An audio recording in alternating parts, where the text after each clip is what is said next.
بسم الله الرحمن الرحيم الحمد لله رب العالمين حمدا كثيرا طيبا مباركا فيه والصلاة والسلام على نبينا محمد وعلى آله وأصحابه ومن تبعهم بإحسان إلى يوم الدين وبعد. Before we start, obviously some of you already know it's going to be some theory, but majority of the thing, hopefully, I want to make it to a practical, basically. Yeah. Unfortunately, before we start, I have to sort of a disclaimer. Okay. If you use any of these techniques I teach you tonight, okay, and you get negative results, or you get results which you're not happy with, or an outcome which you're not happy with,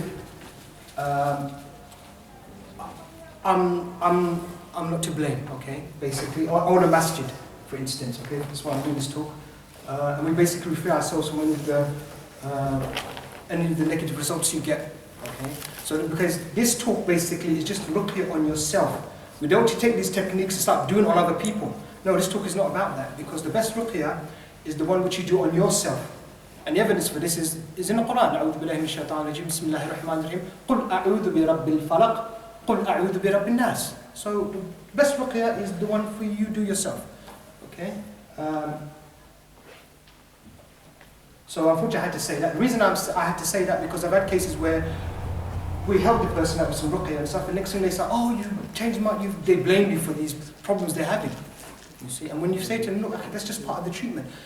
The jinn is just playing around with you, try to make it intense, so you leave ruqya. Oh, I'm going to leave. I think I was better before the ruqya. No, you were better. You were better before the ruqya. You're better now doing the ruqya. Don't go back to not doing any ruqya. Ruqya is not giving you the problem. The problem is not doing the ruqya. That's the problem, you know.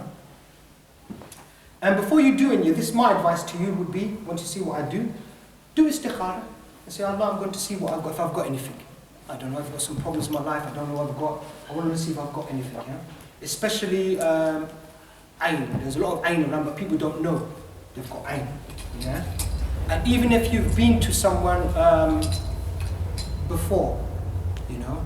Can you just translate for the brothers? Ayn is evil eye, yeah? So it's important for you to check yourself out for ayn, because there's a lot of it around.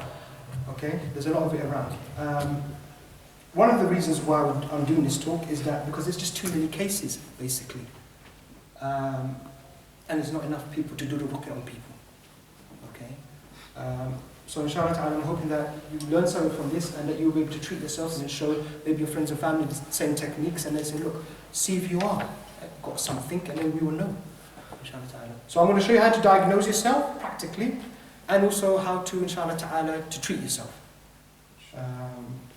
And what I'm going to be basically, I'm not going to be able to get into too many examples of why are you doing it like this, why are you doing it like this, because there's a lot of research and a lot of experience from me treating myself, which alhamdulillah cured me from the sihr, and also treating other people and see what happens to them. Okay, that works like that, okay, we'll do that next time, okay, we'll do this. But I can't go into those reasons, because some people ask me, why are you doing it like this? There's not enough time to get through all of that, because we've got to finish by about Maghrib time, yeah?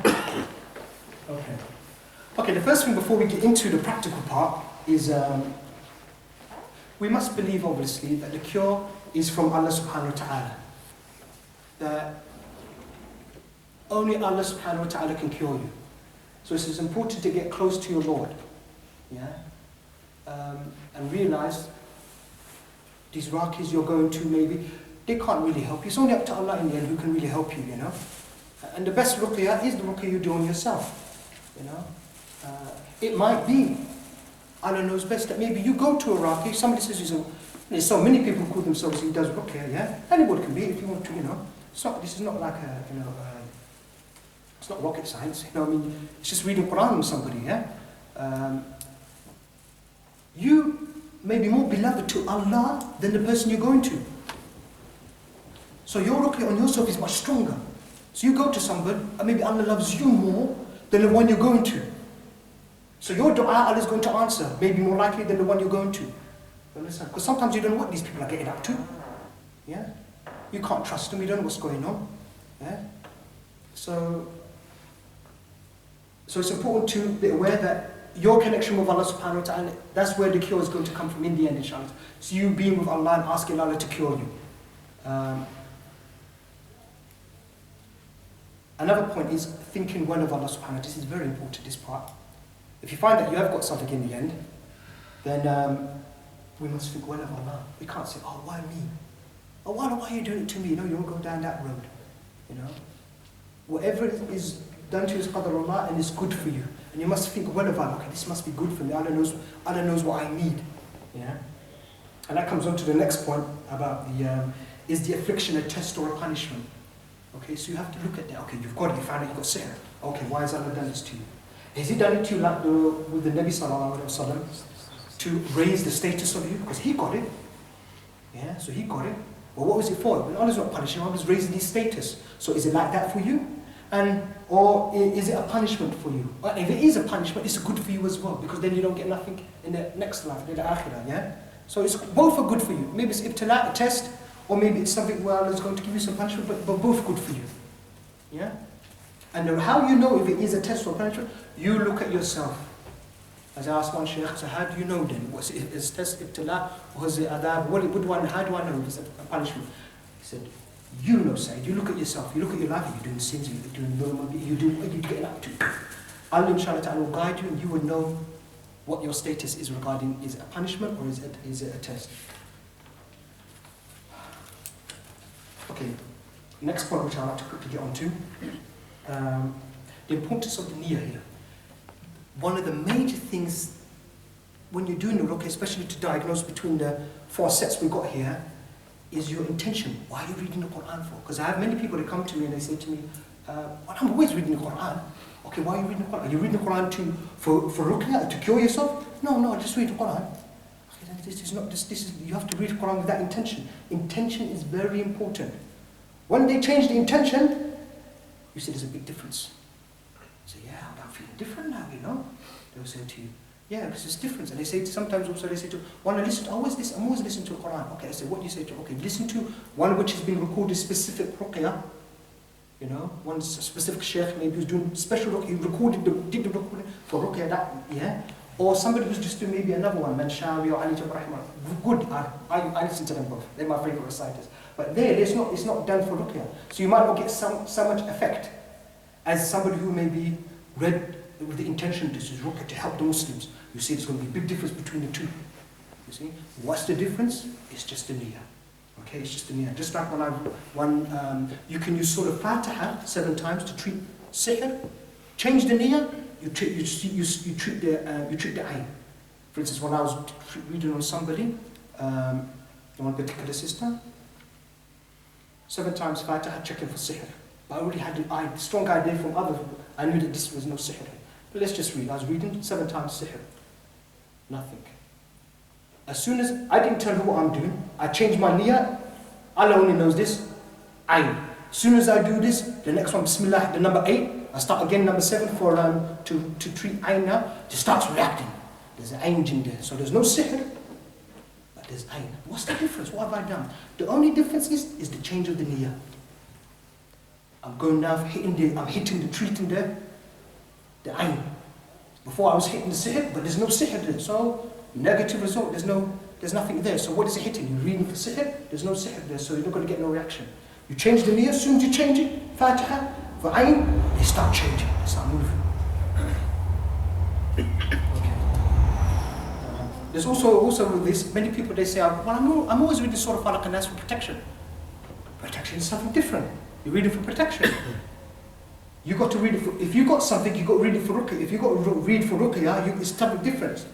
Ruqya, like when somebody was asking me just recently now, the adhkar, even in the morning, that's going to protect you. So it'll protect you from anything else hitting you. Okay, that's give your protection, that's your shield. Okay. However, it's not going to get rid of if something is already there. You need to do ruqya to get rid of that one. Change the niyyah with falaq and nas, now get rid of that. Yeah, changing the niyyah, see? So it's very important, is changing the niyyah, yeah? Okay. Quickly go into some dispelling some myths and stuff like this. That, in my opinion, I'm just going by what I'm seeing. My friends and my family is like this. I would say, and Allah knows best, maybe 60 to 70% of the Muslims have got something. 60 to 70% of the Muslims have got something. Either there's some sihr, okay? With jinn or not without jinn. There's ayn, with jinn or without jinn. There's just jinn there, with maybe from love or some revenges inside you. Okay? Or somebody's got waswas, too much waswas. Okay? One of those things, I'll maybe find something, somebody's got something there. You know? Look, I'm just looking at my own friend. You? How? You? I'm looking at myself as well. Look, I was afflicted. And going on for years, I didn't know what was wrong with me. Okay? Until alhamdulillah guided me, and then I found out what I had. Another point is that if you have something, if you are afflicted, it doesn't mean that you've got weak iman. Some people say, because he's weak, that's why he's got this sickness. He's a weak man. No, it's nothing to do with that. Okay? The Nabi sallallahu alayhi wa sallam had it. So he's got weak iman? No. So it's nothing to do with weak iman, something like this, okay? Likewise, even the ayn, it's got nothing to do with weak iman, or even if you've got a jinn inside you. Maybe the jinn went inside you when you were a little child. I've had cases where it goes inside maybe when they're 3 years old, and it stays with them, and it causes mental problems. Sister going in and outside of the hospital, mental hospital, sectioned off, bipolar. You read, you find there's jinns there. You talk to them, they say they've been there. I've been here since when I was 3 years old, I went in there. You know, they've been in there for a long time. Okay, so it's not to do with your iman. Why we don't see it, okay, and maybe some of you got some, Allah knows best, is because of your iman. Because you've got some iman, you come to the masjid, you're praying regularly and all like this, you don't see it, so you don't notice it. And there's one brother I read on last night, brother, Saeed Abdullah, you know, he had some skin, he's got some skin problems and stuff like this, so I read on him, and I said, you've got ayn, you see. The skin, usually when you find someone's got a lot of skin problems, it's sometimes to do with ayn. So we found he had ayn and he had jinn. So there was the ayn and he had come through the jinn. They came through, the jinn came through ayn. But he's a good brother. And it was only a minor reaction. See, because what the ayn jinn are like, they're like squatters. They like to sit there and just, you know, make their homes, it's their homes, that they live there, they have their children, they're living in there, yeah? And just sit there and enjoy themselves, you know? And you won't know that you've got them until you do the ruqya. Once you do the ruqya, and you have to do specific ruqya to get them out. You can't just read. You know, just don't, you know, I'm going to do ruqya. Okay, good, you're doing ruqya now. But what are you doing the ruqya for? Are you doing it for sihr? Are you doing it for ayn? Are you doing it for mass jinn possession? Are you doing it for waswas? Which one are you doing it for? You got to be specific. Just don't do ruqya as well. If you do like this sometimes, what happens, I've noticed, if you do all four, the niyyah is just ruqya, nothing happens. The person, especially the ayn, what I've seen, the ayn doesn't come up. Ayn is subtle. So maybe the sihr jinn comes, but the ayn jinn, you don't see it. And then what happens, you just say, you've got sihr only. No, he's got some ayn there, but what happened, you've not spent enough time maybe looking at for the ayn jinn, you know? So you need to check properly. Another point here. If the jinn starts speaking, so you do ruqya, alright? You start Fatiha 7 times, next thing the jinn's up, and it's there in front of you talking, okay? And he's telling you things, yeah? What I've seen from my experience is that the person has iman issues. What do I mean by that? Is that there's got some weakness in the iman, that's why the jinn can take over. When the person's got stronger iman, you don't see nothing. All you see maybe is just a shaking. Like this, a little bit of shake, you know? And when you tell the person, stop that shaking, let go, stop, and they can control the jinn. They control, the jinn doesn't control them, okay? So, when you see people speaking like on YouTube and that, many people get upset with this. Is it like this having jinn? Is it like this? No, it's not like this. For some people it's like this. And when you tell these people, look at your iman, control yourself, and they stop the sins, then you see that they, subhanAllah, they control the jinn. Because Allah subhanahu wa ta'ala is adil, He's just. He doesn't give you something you can't control. Even if it's punishment, they make tawbah and stuff, you see that they're controlling the jinn. I've seen this with my own eyes. You tell them, look, take tawbah, immediately there's a big difference in they're controlling the jinn. The jinn doesn't control them anymore. You know? Another point which I need to clarify before we get on to the practical is some people keep going on about sihr. It's all in the mind. Sihr is in the mind. Don't think about it. Just carry on with your life. You'll be all right. Don't do nothing. You know. You have strong iman. It will go away. You know. No, you have to do ruqya to get rid of it. You can't just leave it alone. Something has to be done. You know. And and it has its effects. So sometimes, for instance, there's some type of sihr which is it makes you impotent. Children, here is there, okay. All right, so the man, he can't go to his wife, so he can't have relations with his wife. Now, we can't say to that brother, Akhi, astaghfirullah. Your wife has rights on you. You need to, come on, sort your iman out, brother, come on. Your wife has rights. You must give your wife her rights. No, yeah, the sihr has done something. So you have to help the brother, do ruqya, help him with hijama, to help him up, help him. No, because the sihr has its effects. It's like a disease, you know, in that sense. So it can block certain things. It's not to do with, unfortunately some people are like that. They say this to people who are sick with sihr. Maybe they've got sihr or maybe causing them some illness and that. Astaghfirullah, sort your iman out, okay? No. You tell them to sort the iman out when the jinn comes up talking, like this, yeah, sort your iman out there. But not when you've got physical pains and stuff like this. No, not like this. Yeah? Because remember, if you go back to the Rasul sallallahu alayhi wa sallam, you saw he was forgetting. If you remember the hadith or his story, where now nobody will say to him, what's wrong? How is he? He's forgetting, you see. Sallallahu alayhi wa sallam, he's forgetting. So there's some issue here. Yeah? So nobody would ever say to Rasulullah, what's the matter with Rasulullah? Make your iman strong. Nobody would say this to him. Yeah, nobody would say this.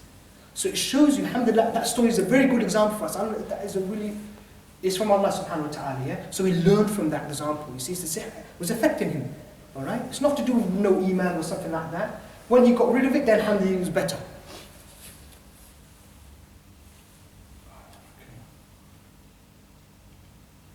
The other point is,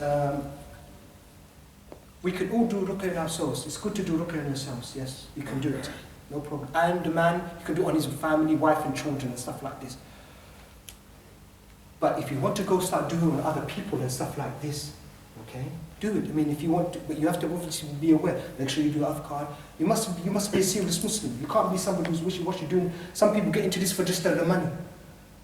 And there's one brother telling me that there's some people in there just for the money. As coming here, telling me about people who've got how many free wives and cars and all this from the ruqya. Yeah, and they're making money from this like this. If you're going to go for this thing, then no. If you're going to go in there just to help the Muslims, fi sabilillah, you don't want any money from them like this. You're going to go like this, and you don't want any money from them. You know, you yourself, you know that you've got strong iman. I mean, in the sense, you know, you pray your 5 times, you pray in the masjid, and you want to help the Muslims. Yes, then you should try to get involved in this, because we need people to help people. It's needed. But if you're going to be somebody who just, I'm just in there for the money, I'm not a serious Muslim anyway. I just like the attention. I'm Raqqa, I read on the jinn, so let me tell you some stories. The jinn did this to me, and I did this to the jinn. We kind of know, you know. If you have that attitude that when you go to the people, you say, Alhamdulillah, thank you for calling me. No, you don't need the money. Thank you, I need to go to Jannah. Thank you. I don't need any money from you because I'm getting ajr from doing this, helping you. I've got a lot of ajr. Yes, this ajr might take you to Jannah. Remember that woman who went down to the well and gave the dog the water to drink, yeah? Now, if that's enough to take her to Jannah, then what is it if you get called 3 o'clock in the morning, you come help your brother, and you don't want any money from them? You know? So yes, you can do it, but you have to be serious. So, but in this situation, in our particular talk, obviously I just want you to do this, what I'm teaching you now, is just for yourself to treat yourself, not to obviously go out and treat other people, yeah? Okay. And if some of you do decide to do that, I'm obviously not responsible for that, you know? It doesn't mean that, it might work for you, you know? You have to know it's serious, it's just not a game. The jinn do come back and attack, they do kill you. They come back and attack you, they do kill you. If you're not really on your religion, you don't know yourself, they will come back and attack you. Yeah? Because you might be killing, you killed them. So what they're going to do, what happens to one of us if one of our families killed us, and you get angry, don't you? Likewise, the jinn, they'll maybe come back after you.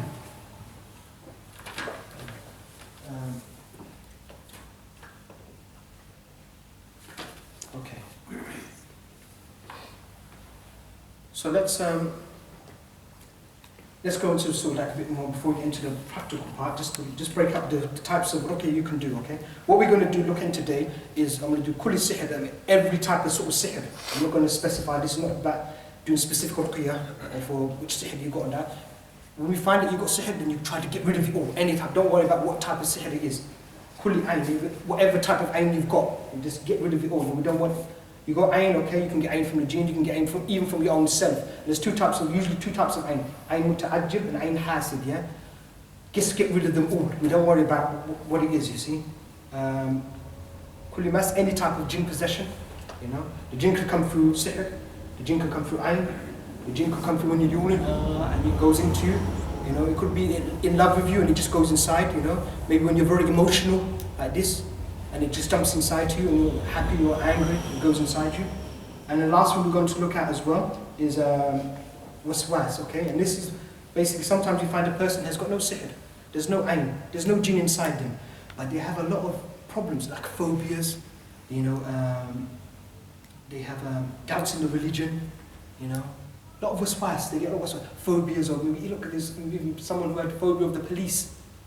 Now when you look at these people and ask, why are you scared of the police? What happened, brother? Why? And you find that this particular person is that when he was young,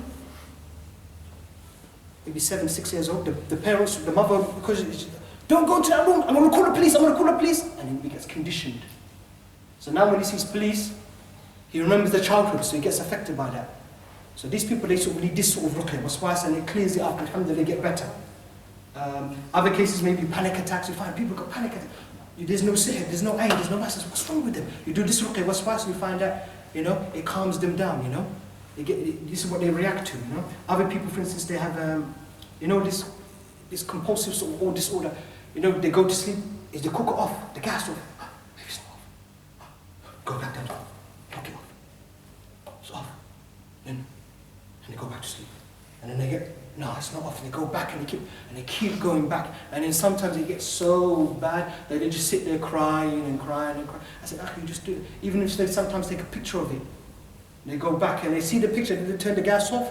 No, it's still in their mind, you know. And you get cases of people worried about laughter. You know, they get phobia of laughter. When they hear people laughing, they're laughing at me. They're not laughing at you. But because he's been affected pretty badly, you've got cases of people being vomit, you know, being just the noise. It puts them up, they're in a panic, and you see them cry. They're in a bad state. When you look at them, you think, there must be jinn inside this person. You do the ruqya, there's no jinn there. There's no sihr, there's no really no, and there's nothing there really. Just this. But when they do this ruqya, they feel better. Okay. Now let's get on to the sort of practical part. Okay.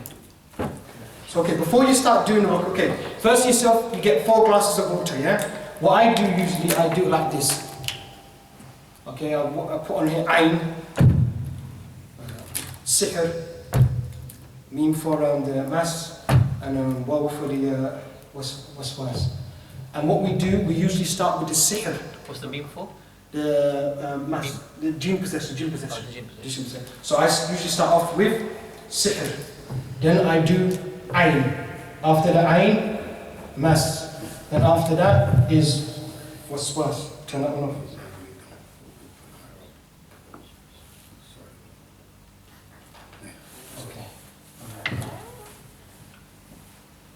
Right, so you've got your 4 glasses of water.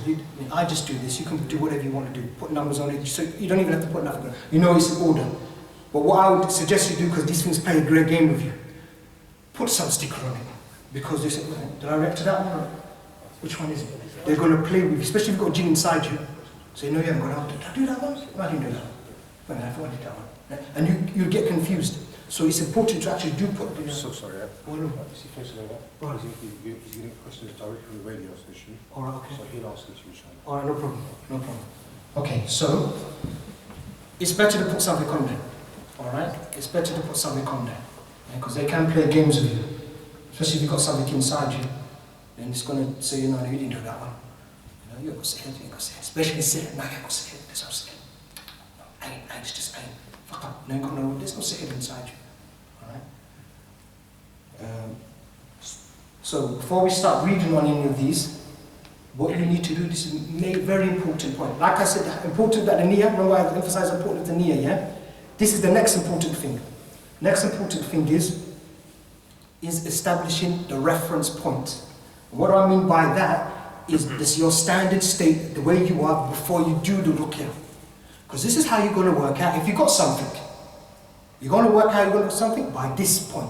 So what do? You get in a good comfortable position, relax, close your eyes, and then feel your body basically. Okay, this is what my natural feeling is. I'm not doing any ruqya myself. Okay, I've got a little bit of an itchy eye because that's the bit of the hay fever I had yesterday or something. So you incorporate, you've got a little bit of itchy eye, which you usually have anyway. Okay, that's normal, that's nothing new. Okay, yeah, that little stomach ache I had yesterday because I ate some bad food, and you remember that, yeah, that's nothing. Oh, the gym, I was in the gym yesterday and I pulled a muscle up here. So that, you put all of these things into the reference points, and that's my normal state before I do the ruqya. That's my normal state, okay? So you might want to stay like that for 1 minute. Depends how you want to, okay? It might be a little bit longer for you, but you've got to be comfortable with that situation you're in. Okay, that's my natural state, okay? So if you want to write it down, write it down. I know one person writes it down. Writes it down, okay, that's the state, okay, it states like that, okay? So you don't get confused. Okay, once you've done that, you make dua to Allah subhanahu wa ta'ala to help you, to show you if you've got sihr, Ya Allah, show it to me, okay? You make a serious dua to Allah subhanahu wa ta'ala, yeah? This is where you connect with your Lord, yeah? Because only Allah is going to show you this thing, yeah? Okay? Then you take the glass or you take the bottle. And the intention is sihr, yeah? No, I ain't nothing else. I'm looking for sihr. That's my intention. Yeah? So I'm reading with the intention to look for sihr, to Allah to help me to find out if I've got sihr, yeah? You just made your dua, so you're going to read into the water. Alright, so we're looking for sihr. This is the intention. Diagnosis, diagnose yourself, looking for sihr. So you start. أعوذ بالله من الشيطان الرجيم بسم الله الرحمن الرحيم قل أعوذ برب الفلق من شر ما خلق ومن شر غاسق إذا وقب ومن شر النفاثات في العقد ومن شر النفاثات في العقد ومن شر النفاثات في العقد ومن شر النفاثات في العقد. And you keep repeating that ayah number 4. Make it odd number. 5, 7, 11. Okay, preferably above 10, yeah? Better to do above 10, yeah? Then when you've done it about 11 times, then come to the end, finish the surah. وَمِن شَرِّ حَاسِدٍ إِذَا حَسَدٍ. Okay, all of the intention there, you reading that surah, reading the whole thing with, looking for sihr, yeah? Intention is very important here. Then you come to the end, then you blow into the water. Now there's 3 types of blowing. Blowing, just blowing, like that. Okay, and then there's the blowing which is a little bit of spit in there. Okay? And then the last one is actually spit in there. I'm not going to do that here, but try and do that in there, yeah, if you can, because it's your own spit. I mean, okay, if you have problems, drink your own saliva, okay, that's something else. Okay, at least do the second one then. You can't do the last one. Good to put all 3 inside there, yeah? Okay, so then you do that. Shake it. Now, you might get a reaction while you're actually doing that. Just reading on there, some people might start reacting to that. You might find something, it might be some shivering or shaking like that. Just know, be aware of it, so you're aware of those things as well. Yeah, because you might be reacting while you're actually reading on there. Yeah. Then what you do, you take 3 steps.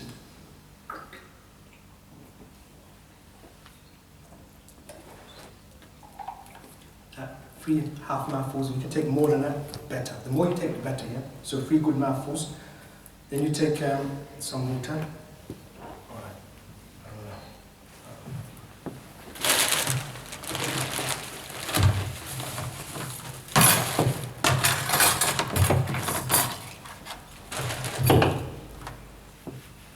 Okay, so you're going to take a bit of the water.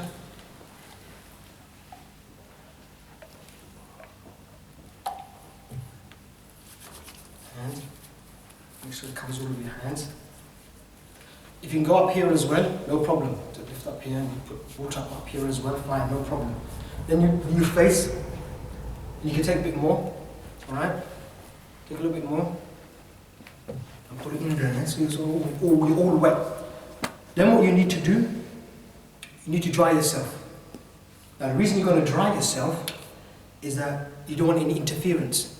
Because when you do wudu, sometimes the water starts evaporating and you start itch around here and stuff like that. That might confuse you a little bit. Was that something? Was that not something? Because remember, this is how we work out if you've got something. So what you do, I haven't got no tissue with me here, unfortunately. You dry yourself. Okay, you dry yourself. Okay, so this is my towel. I've got my towel here and I dry myself. All right. So I've dried myself. All right. Then what you do now? Note down another reference point. Okay, yes, I've just taken that water. Do I feel anything from what I just did? Remember, before I started anything, I was like this. Now I've read a bit of Quran and I've drinking the water. How do I feel now? And then, so you take it again. You take a reference point. Oh, I'm feeling something actually. I've got a little bit of stomach pain. Is a bit more than what it was before, you know. And then you note down these little bits of a bit of a headache, yeah. Sometimes you might get such a reaction that water is just enough. So you put it, and then you know, okay, I've got sihr, khalas. You don't need to. It's such a strong reaction that you don't have to continue.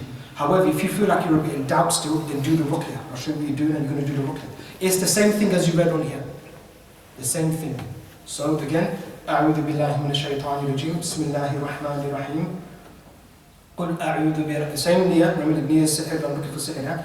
أعوذ بالله من الشيطان الرجيم بسم الله الرحمن الرحيم قل أعوذ برب الفلق من شر ما خلق ومن شر غاسق إذا وقب ومن شر النفاثات في العقد ومن شر النفاثات في العقد ومن شر النفاثات في العقد, and you just keep repeating that.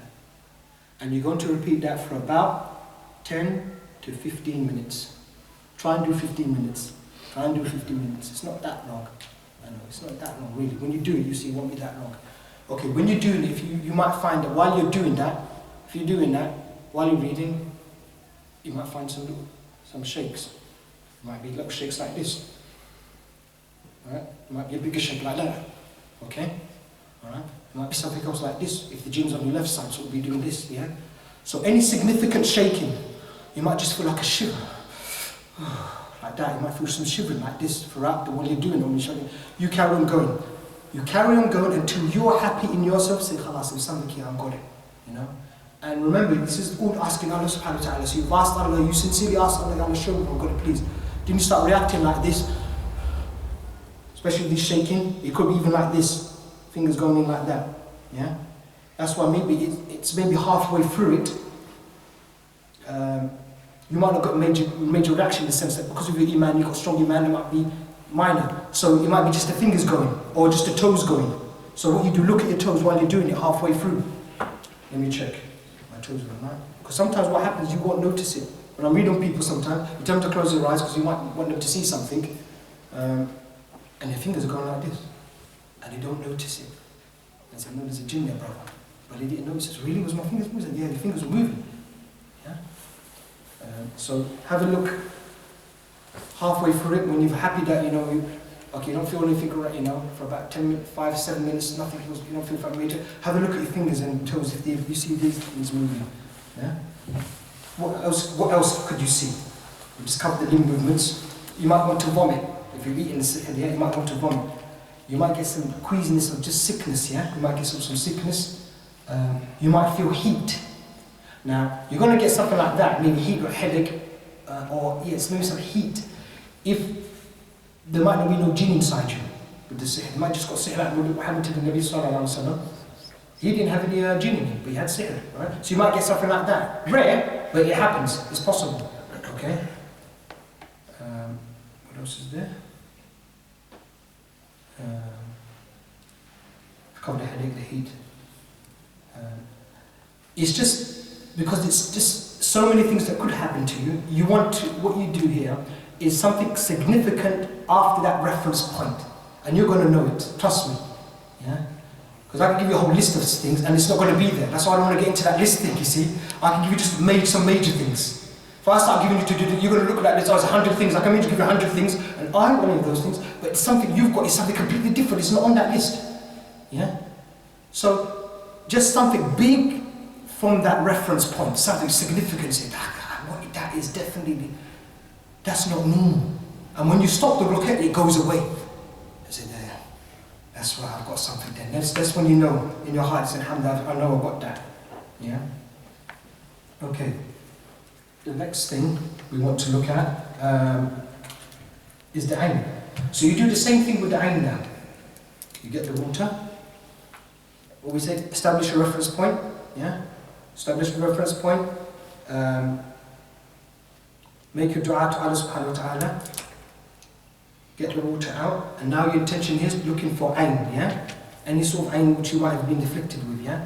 So, you start here.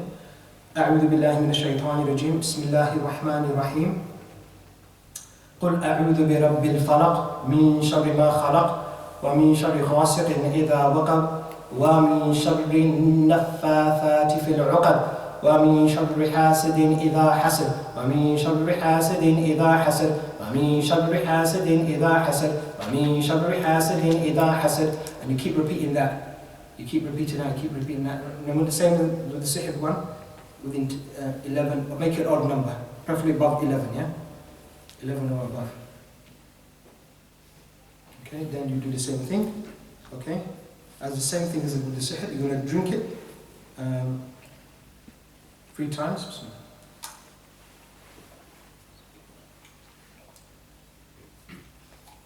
And again, taking water, and hand that in. Remember, you can go up here as well if you want to. You might take a little bit more.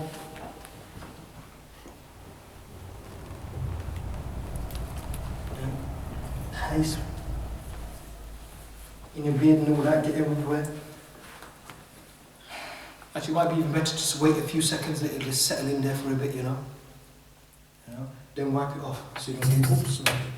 Then wipe it off so it doesn't interfere. Now the reason why you need to get off, especially with the ayn, because we're going to be looking at some of the facial muscles, especially the eyes start flicking around and stuff like that. When you've got all of this, and the nose, sometimes I remember when I was one patient, the nose was just doing this. The nose was moving around, you see. So it's important to get rid of the water so you don't get confused with these things. Yeah?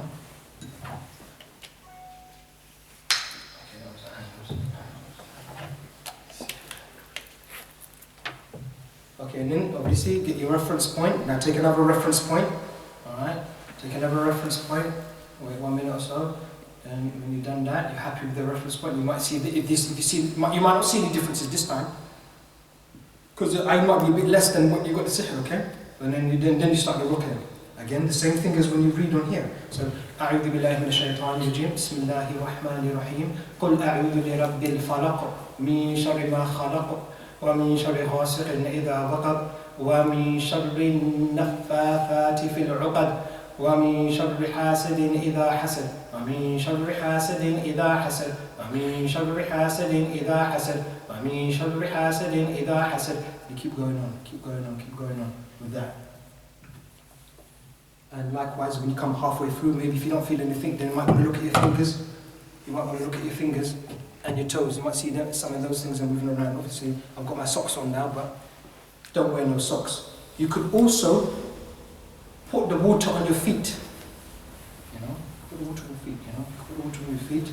Just wherever you put the water, you know, up on your up here as well if you want to. But make sure you just dry it. The main thing, you've got to dry the water afterwards. Yeah. Okay, what could you see with this one?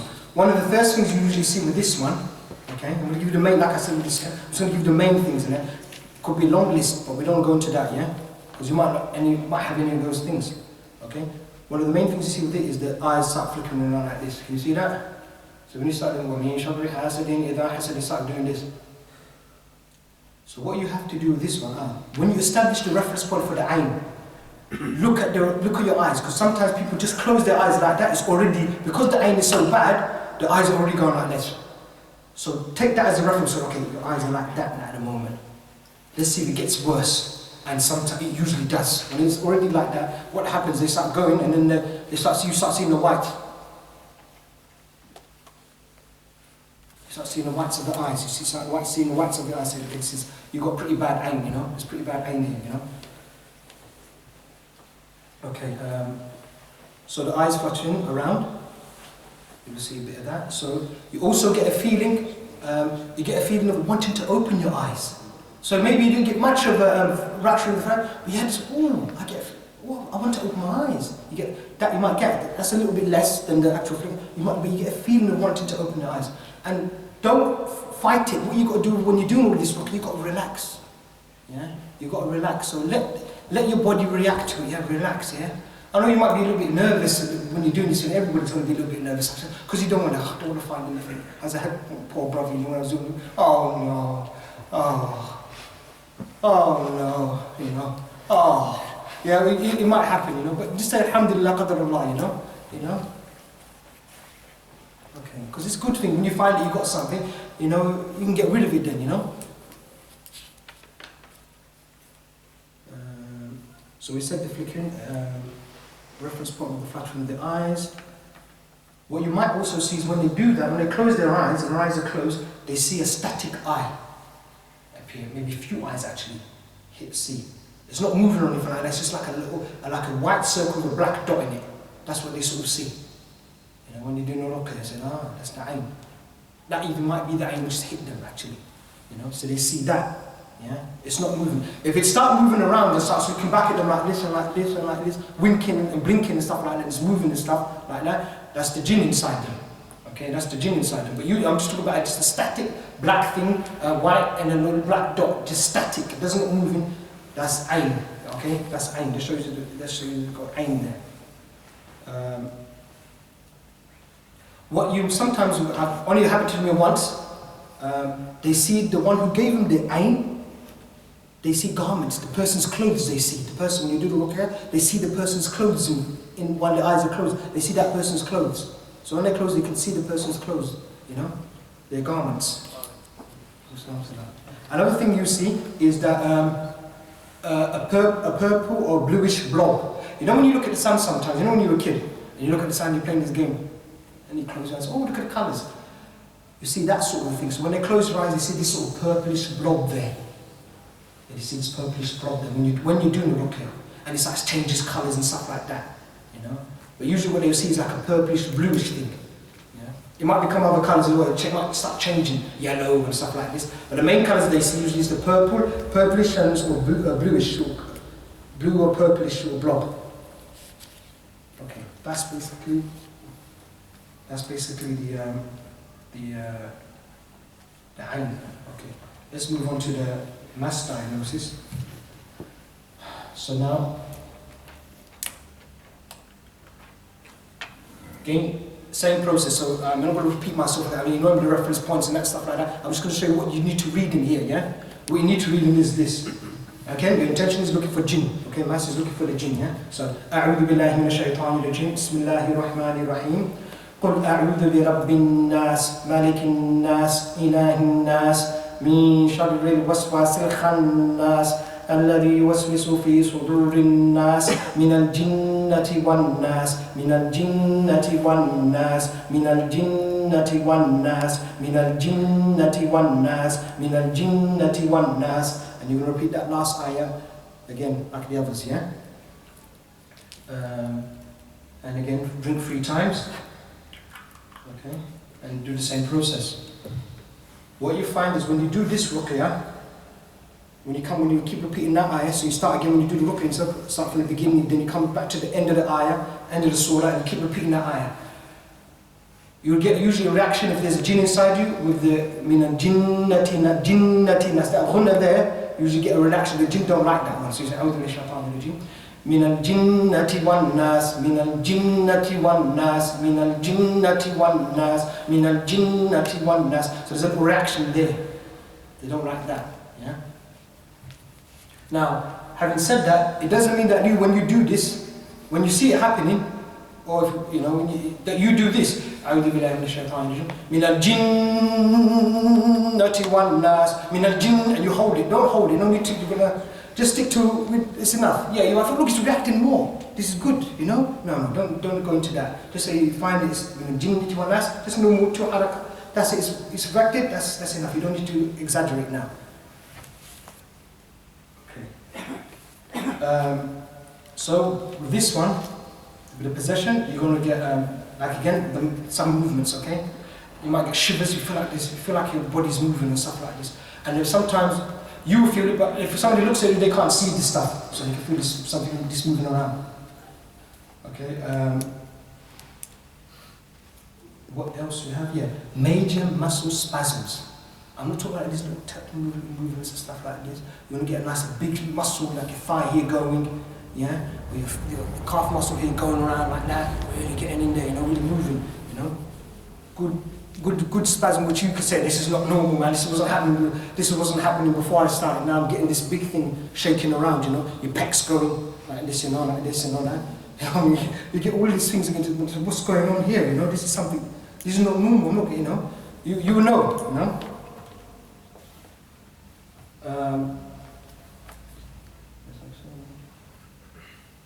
You might get some sickness as well. Might get some sickness. Yeah, you know, get maybe some sickness. That's possible. That might happen there. All right, because you look for jinn.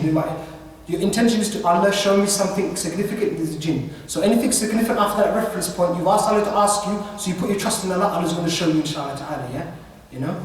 So anything major. So you might have major headaches. Yeah, major headaches. You might have a major headache. You might get some sort of severe pain in the body. Some sort of severe pain. You get some severe pain. And another thing you might get is anxiety or feeling nervous or scared. Now, what that basically is the jinn inside you getting a bit scared, and you actually feel it. Yeah, because you're like mixed up with each other a little bit there, yeah?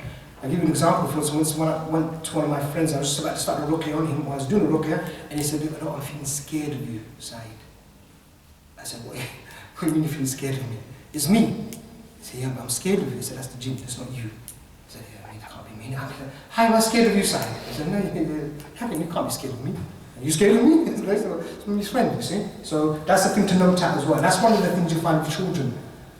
The kids, before you start a ruqya on them, they start getting a bit scared and stuff like this. And say, "Dad, I'm getting a bit scared of you, you know. I'm a bit scared of you." And that's one of the signs that, there's something there. You know, Dad, I'm going to do ruqya on you. When you said I'm going to do ruqya on you, said, "Dad, I'm getting scared of you." You know, and they said, there's a sign that there's something there. Okay, also, I mean, when you close your eyes, you might see some moving images for all of them. You might see this, if it's a jinn come through sihr, you might see that. Even if it's through, you might see even through ayn, there's a jinn come through the ayn. When you close your eyes, you see these images there. You might see some animals, like a bird looking back at you like this, you know, looking back at you. You know, you see people, man, standing there, pointing at you or something like this, you know, or just standing there, moving around like this. You see these images, yeah, these figures looking at you and stuff. And when you open your eyes, it's gone. When you close your eyes, they are looking at you like this. This is the jinn inside you. You're possessed, basically. You might see it as a snake. You might see it as a snake or something like this, you know.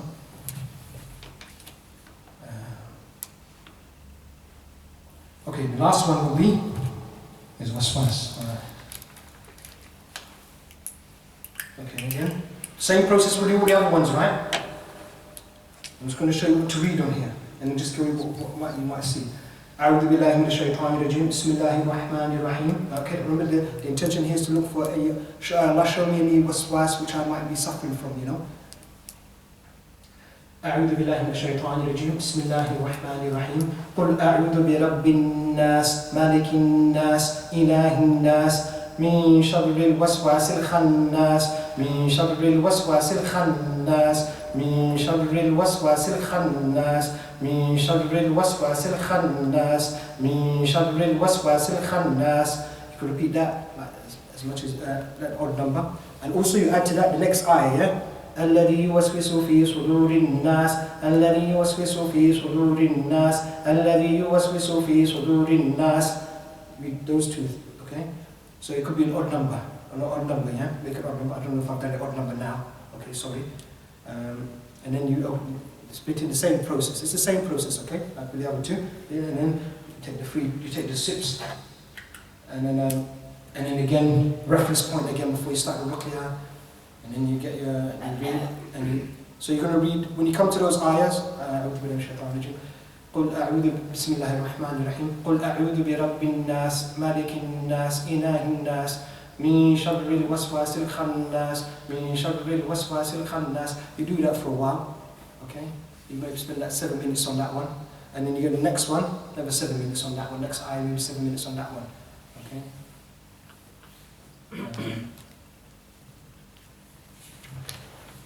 What you see with this one, okay, what you will see with this one is the eyes. Now, the eyes start going. The fluttering of the eyes is a little bit different from the one through the ayn. What happens usually is a bit fast. So what you see is that fast and it slows down. And it's that's what you get. And sometimes you get it a bit bigger. A bit bigger. I've not seen that. I've not seen this one. I've not seen the whites of the eyes. That's only the ayn like that.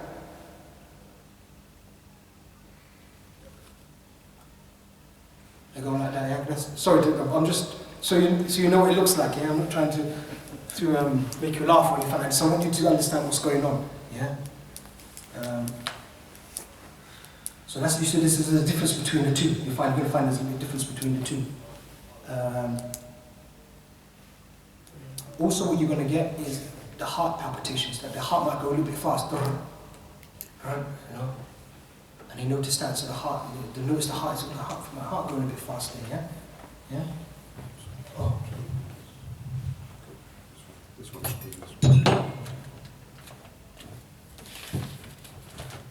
Where's that coming from? Yeah, but they need this one as well. There's an echo that's got a line for this. They will trust me. Oh, really? This gives. Alright. But they said it wasn't working that one. Yeah, try Alright, something like that. okay, but it's alright. Okay, let me just do that. Yeah, so I just said the heart palpitations, okay? Also, when you finish the ruqya, it's like they've come out of they feel really relaxed. Remember, this time, when you find that these people have got no sihr, they've got no ayn, they've got no jinn possession, when you finish with it, they feel very relaxed. They've come out of a jacuzzi, hot bath, not steam house, they feel very relaxed, yeah. Because remember, these people are like always panicky, and they got like, you know, phobias, you know.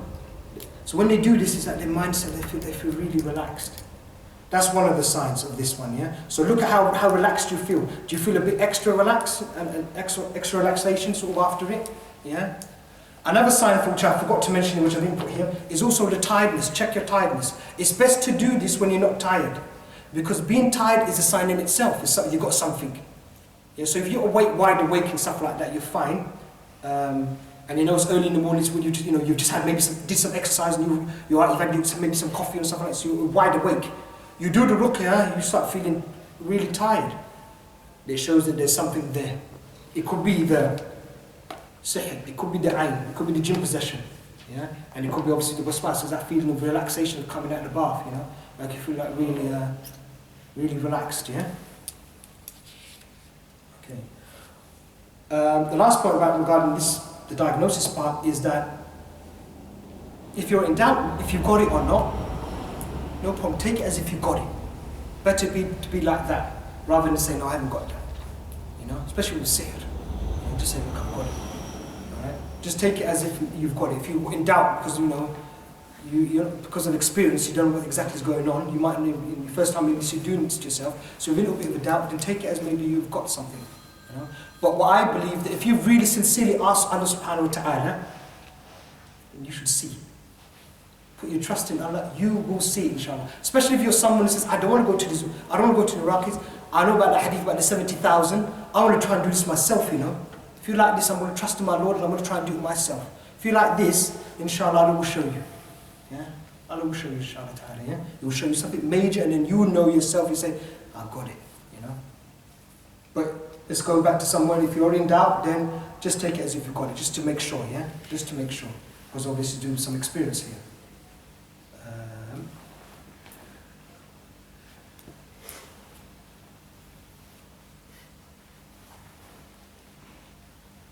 Okay, when you come to the treatment, let's just take it as if, what happens here? If you've got positive reaction for the sihr, you got sihr now, and then you were moving like this as well, and you got sihr and there's possession there as well. It's a sihr, it's definitely a jinn that's come from sihr. Then you've got, and also you start reacting to the, you got the sihr and then you got sihr, so you're moving around, okay, you got sihr and there's possession. Okay, that's definitely not an ayn jinn which has come through ayn, is a jinn which has come through sihr, yeah? Yeah. Then you do ayn ruqya and then you start reacting again. Okay, what we can say you got ayn and there's a jinn there with the ayn. Now that jinn it could be actually the same sihr jinn. Alright? Now how is that? Well, if the sihr, somebody does sihr on you, when the jinn comes to you and it wants to go inside you, it steps back and looks like how it's going to get into your body. Now, it could wait for yawning and you'll jump inside, or it could wait for you get very emotional, angry, something like that, happy, and it can jump inside.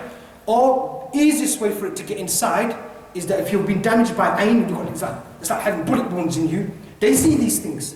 When they see these things, they just jump inside that. Like an ayn portal, we call it ayn portal or hole, they just go inside there. So it's easy. I'm not going to wait around, they're going to say it, and they'll just go inside this part.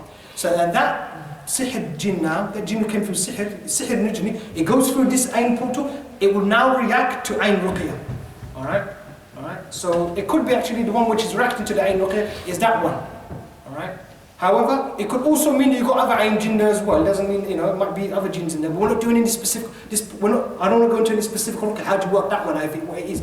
We don't need to do that because it's the same treatment, Sometimes it doesn't really benefit you, knowing all of these, the details of the jinn, what is it a Jewish jinn, a Christian? Sometimes it doesn't really benefit you sometimes. Has it got blonde hair or blue hair? What's it going to do for you?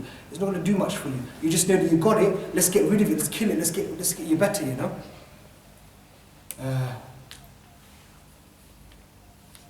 Okay, so let's just take so once you've worked out, you've got these two, the sihr and the shaking, and there's an ayn, and you're shaking it off, for both of them you're shaking, alright? So it's not worth doing these two then really. The mass, because we can already know that you're possessed, and you already got. Whenever you're possessed, you're always going to have waswas. There's always together. That's why Allah doesn't mention subhanahu wa ta'ala, doesn't mention mass or jinn possession in Surah Nas. It's not mentioned, but because every person who's possessed always gets this naturally. Remember that story I told you, that person who's feeling nervous, and because it's all mixed up, you're all mixed up with them. So they give you something in the end, something comes off them, and you feel some of theirs. It's all mixed, you get some of their waswas. It's there. It's there. You get it. So. Whenever you're possessed, you always have waswas there. Yeah, so sometimes it's not point doing that, And it could mean that you also, when you're reacting, that you might have it could be some maybe jinn for love or revenge in there as well. Even if it is, doesn't matter. We know you're possessed. It's the same treatment. It could be that there might be a separate love jinn in there or something like that, and it didn't react. Maybe it went in through your yawning. All right, when you yawned and it went inside, and it was in love with you.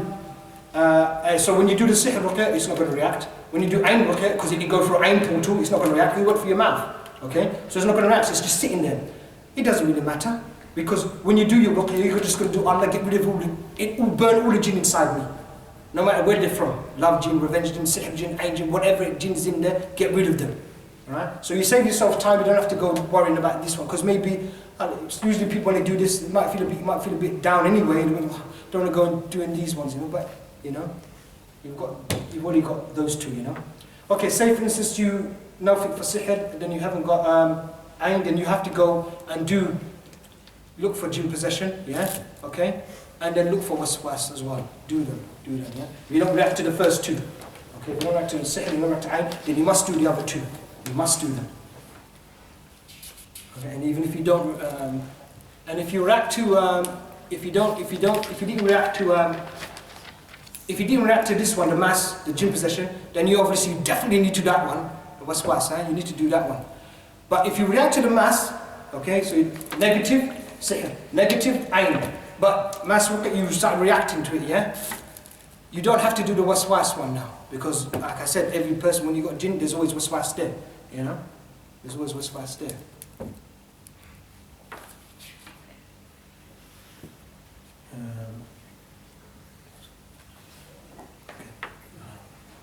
Okay, now going back to let's go to the treatment.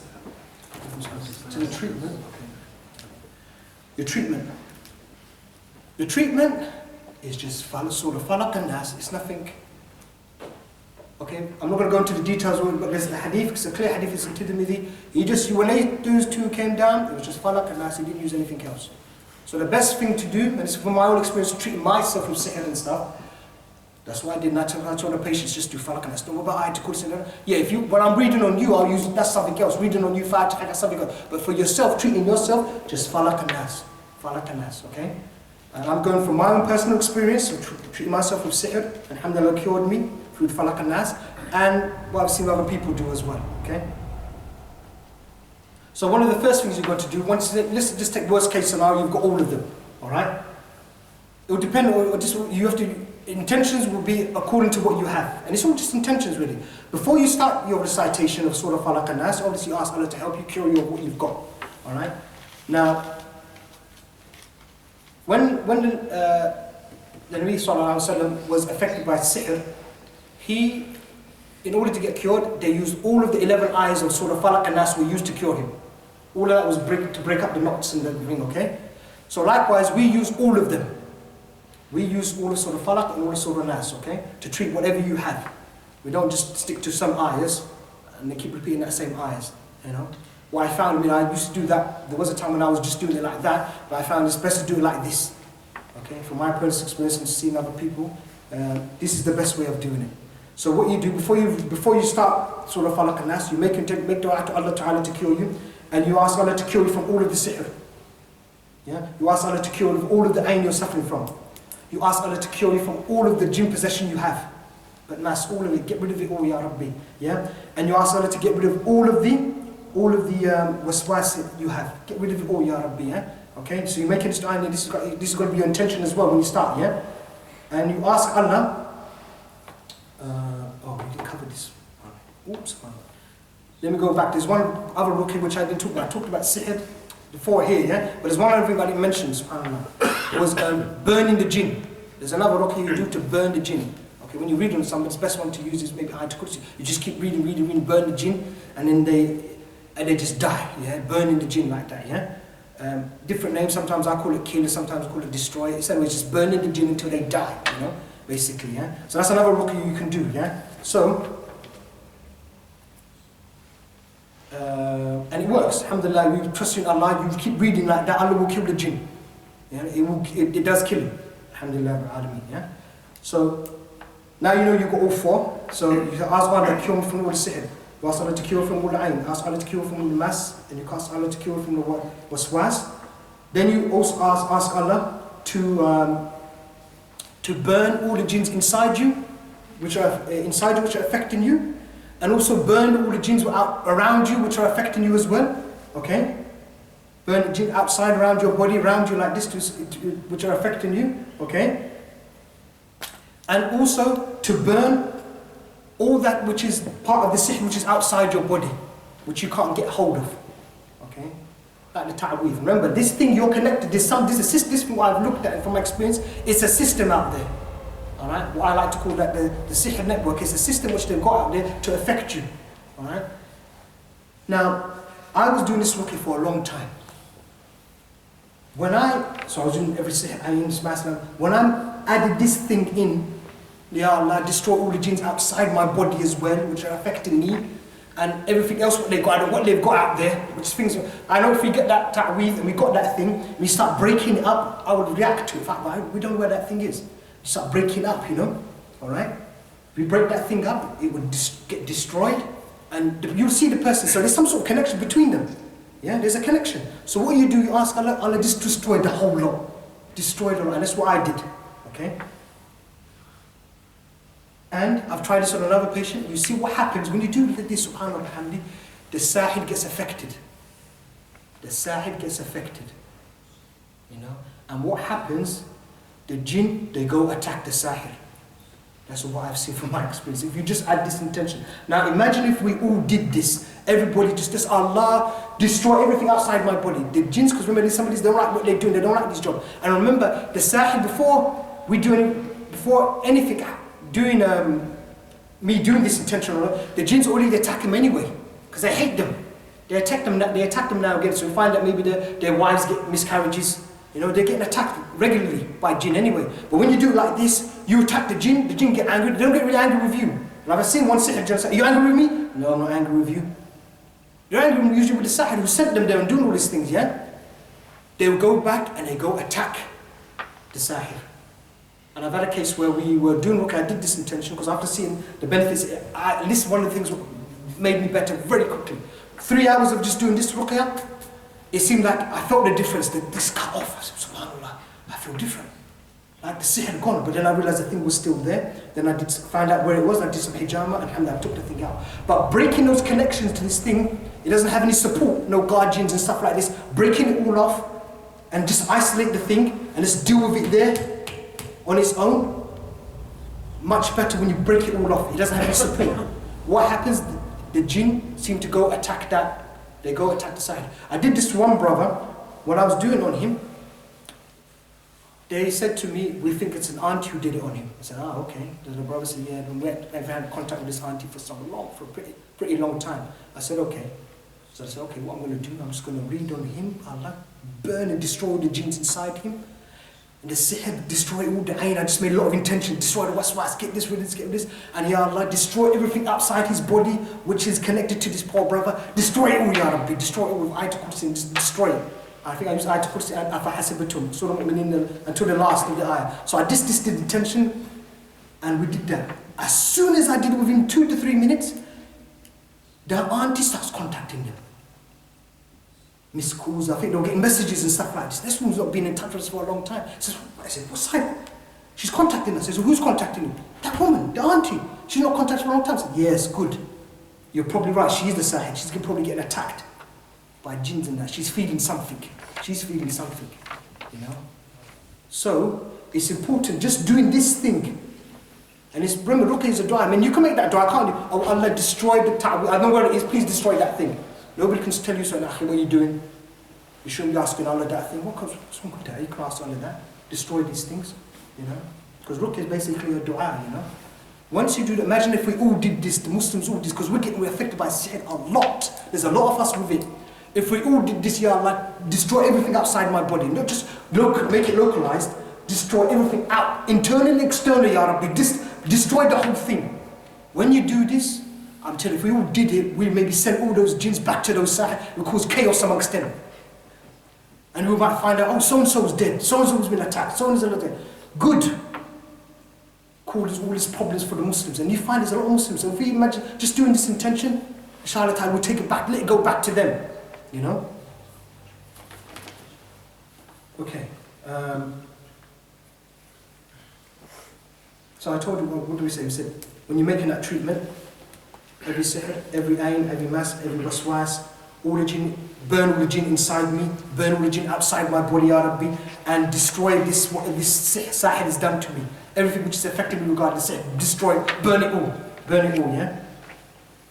Now what you do, with those intentions, you read sort of falak and nas. So what I used to do like this. أعوذ بالله من الشيطان الرجيم بسم الله الرحمن الرحيم قل أعوذ برب الفلق من شر ما خلق ومن شر غاسق إذا وقب ومن شر النفاثات في العقد ومن شر حاسد إذا حسد بسم الله الرحمن الرحيم قل أعوذ برب الناس مالك الناس إله الناس من شر الوسواس الخناس الذي يوسوس في صدور الناس من الجنة والناس بسم الله الرحمن الرحيم قل أعوذ برب الفلق من شر ما خلق.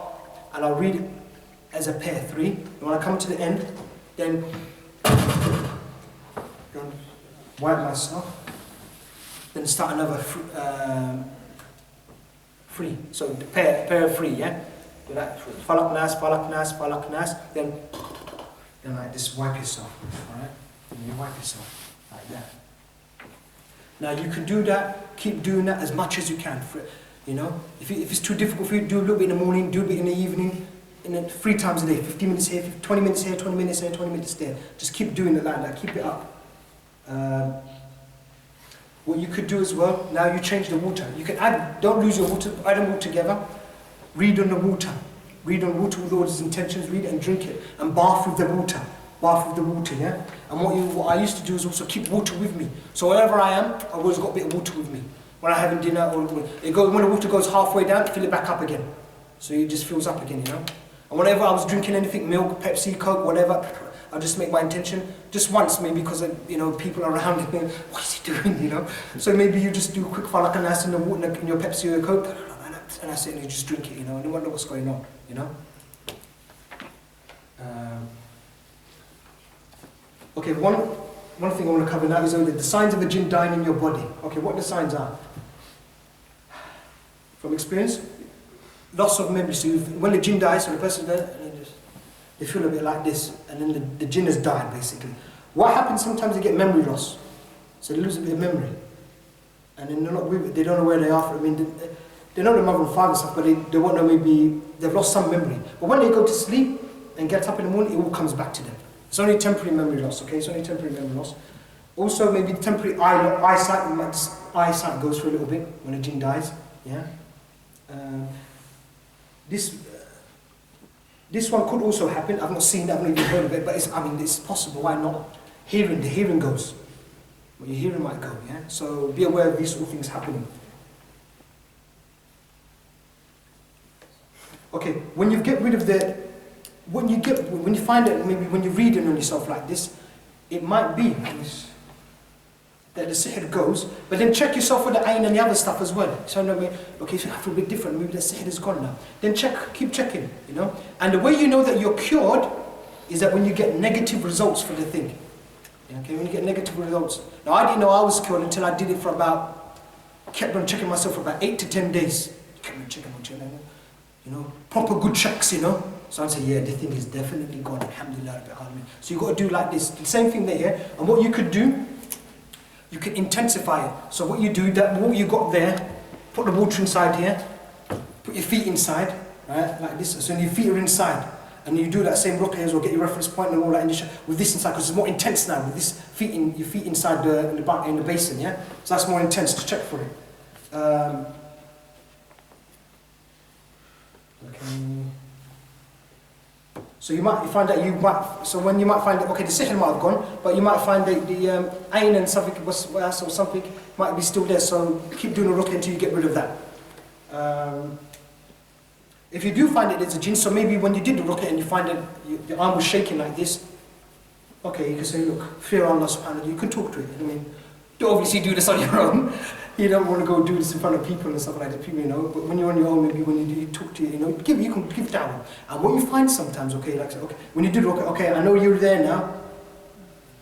You came from sihr, didn't it? Fear Allah. How many of you inside this body? We know you're there. They start reacting like this. Yeah. As you're talking to it, you might even going to get angry sometimes. Fear Allah, I'm going to embrace Islam, give it a little bit of down, maybe asking him, embrace Islam, break your contract, if it's a sihr, break your contract, ask Allah to help you get out, because the sihr jinns are stuck inside that body, your body. So you ask Allah, look, if you fear Allah, Allah Ta'ala will help you, and you can get out. Embrace Islam, fear Allah, there's a day of judgment, give it a bit of dawah, but don't overdo it with these jinns. Don't go in there having a conversation. How many of you in there? Do you drink ice cream? Do you like Coke? Don't go into these sort of things. Avoid all this sort of long talking and stuff like this. Keep it basic. Look, fear Allah subhanahu wa ta'ala. There's a day of judgment. I didn't do anything to you. Why are you hurting me for? Did I do anything to you? That one gets them as well. That one really gets them when they say, did I do anything to you? So they know you haven't done anything to them. So why are you hurting me for? Alright? So then you ask them, don't blame me now, I'm going to do my ruqya. I'm going to do my ruqya. If you get dying, you burn, you die in this body, you get disabled, don't come back to me. I free myself from this. So you tell them this. And then you carry on doing your ruqya. Okay, that last point there is just like, okay, like I said, well, I just explained this. You know that you're cured is that when you get no reaction, reference point is the same as the end point, no difference between the two, yeah? And you can do that for a couple of days until you're satisfied. All right? And remember, you can intensify it, you keep looking for this thing, okay? Okay, no,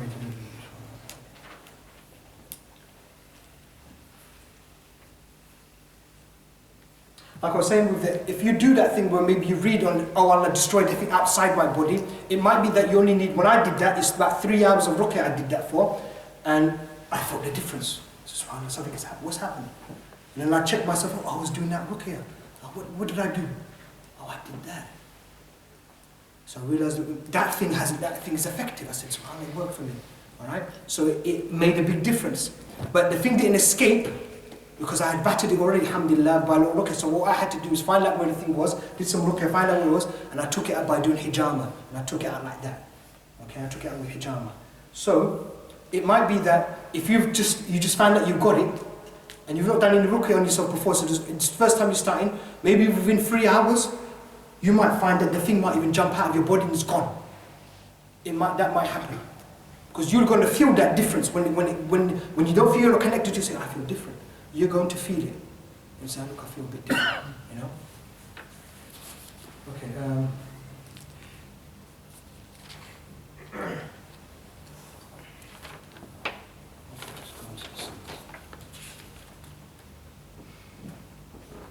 I'm going to skip breaking the ta'weed. I think people usually know how to do that anyway, because I'm just running out of time now.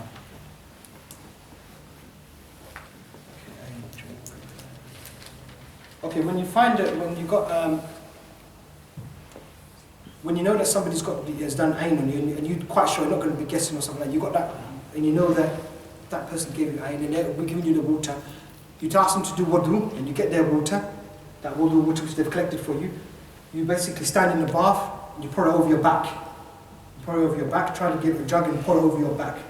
What you should do actually is put the plug inside, because you might not be able, you might not got all the places on your back, you might have missed something. Put the plug in the bath, and then lie in that bath. You might have to add a bit more water in there from the bath, more water, and then lie in that bath. Lie in that bath, okay? You want to lie in that bath, and that you might be feeling. When you're in there, you might actually see yourself shaking a little bit in there if you've got a jinn there as well. What you could do as well is take some garments of the person as well and let them soak in there, and then do the same. So they will do water in their garments and then lie in that. And I found that to be more effective. Okay. Sometimes the person might not want to give you their stuff, and you might find that you find something of this, and then some of their garments, and you get some benefit from them, because really they're supposed to give you the stuff anyway, but sometimes they don't give it to you. Also, sometimes what you find is that one person I know did this, is that, like, you know, the door handles and stuff like this, where these people were, got a wet tissue, wiped it. Where this person was, yeah, wiped the places where this person was, and then got those tissues, put it in the water, and then bathed in that, and they got some relief. They got some relief from there, you know.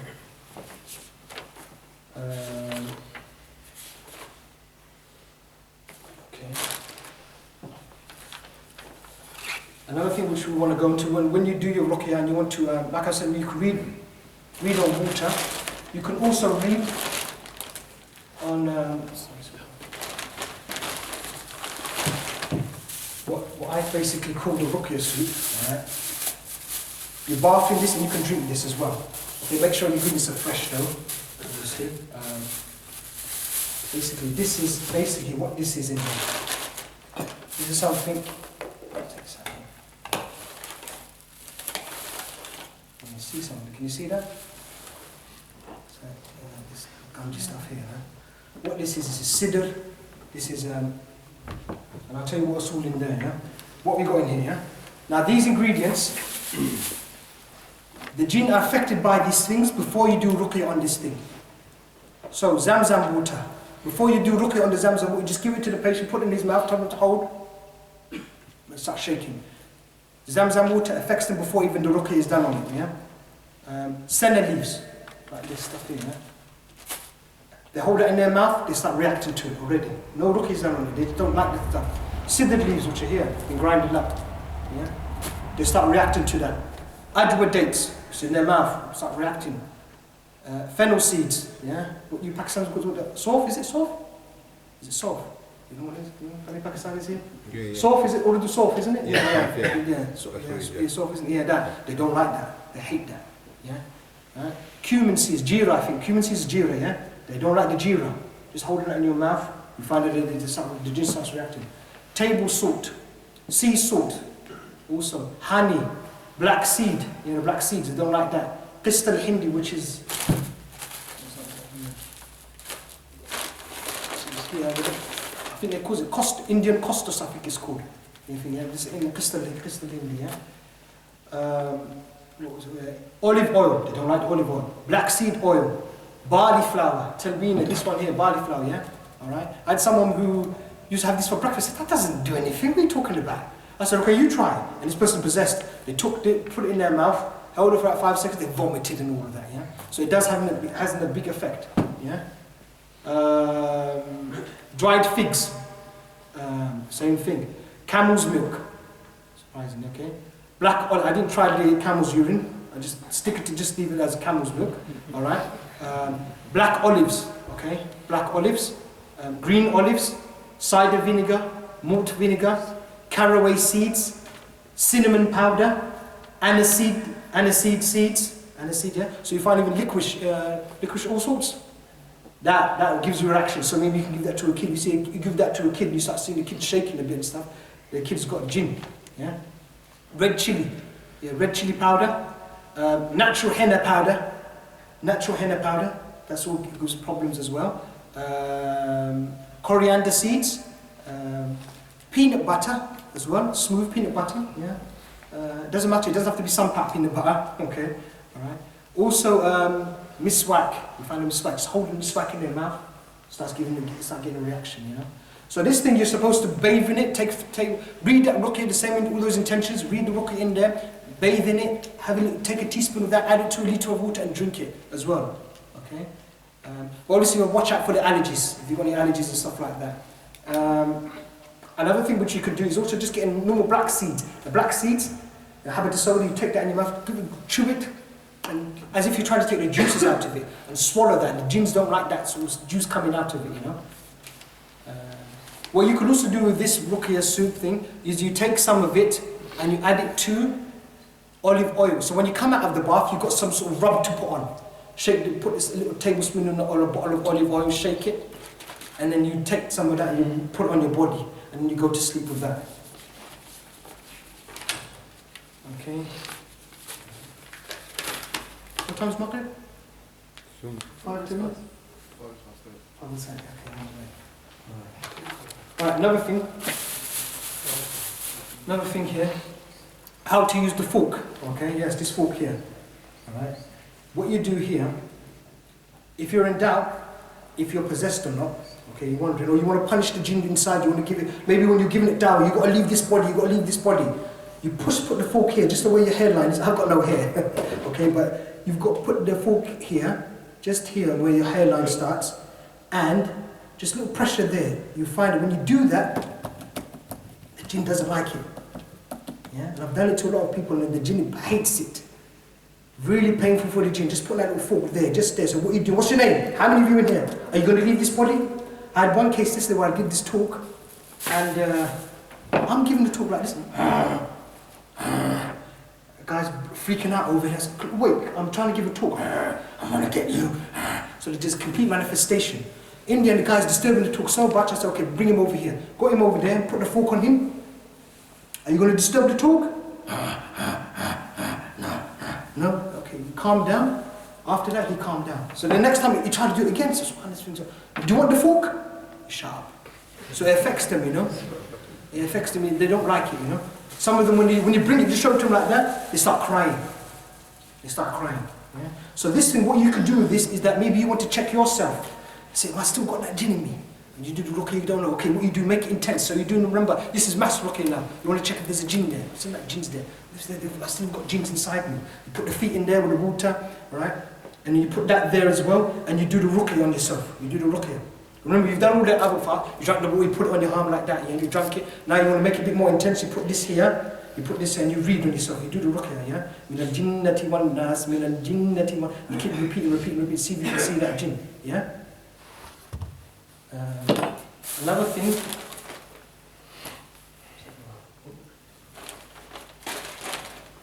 thing, which we found very useful is this thing, the lasers. So, subhanAllah, they don't like it. What is it? Start shaking with this, even through like, we've done things like through plastic and through the clothes through even the wall, subhanAllah. Guys there, you do that and then you're jumping around, doesn't like it, subhanAllah. So this thing is really good for you when you're treating yourself, right? I actually used one of these when I was treating myself. Just did like this, reading my Ruqya and just doing this to myself. Just doing this to myself, you know, just reading like that. Maybe drinking my water, you know. Maybe sometimes I'll have this, I'll put the soup inside there, put my feet inside, and just do like this, reading this, you know, reading like that. Sometimes I'll make it worse for them and punish them. Do like that, doing this, you know. Yeah, good, huh? And keep reading like that, falak and nas like this, you know. So you can intensify it like that, you know.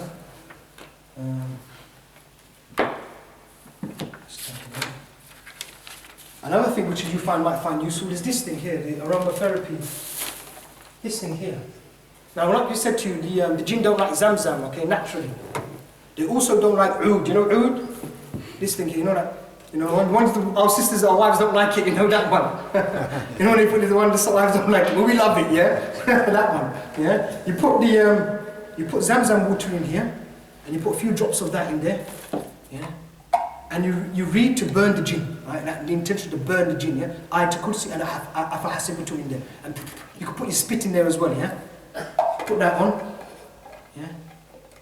And put that in your bedroom, or in your house, somewhere like that. Let that go round, yeah? That will give problems to the jinns inside the house, you know? Maybe they'll leave, or give them problems. Even the one which is inside you, you breathing that in, they don't like it, you know?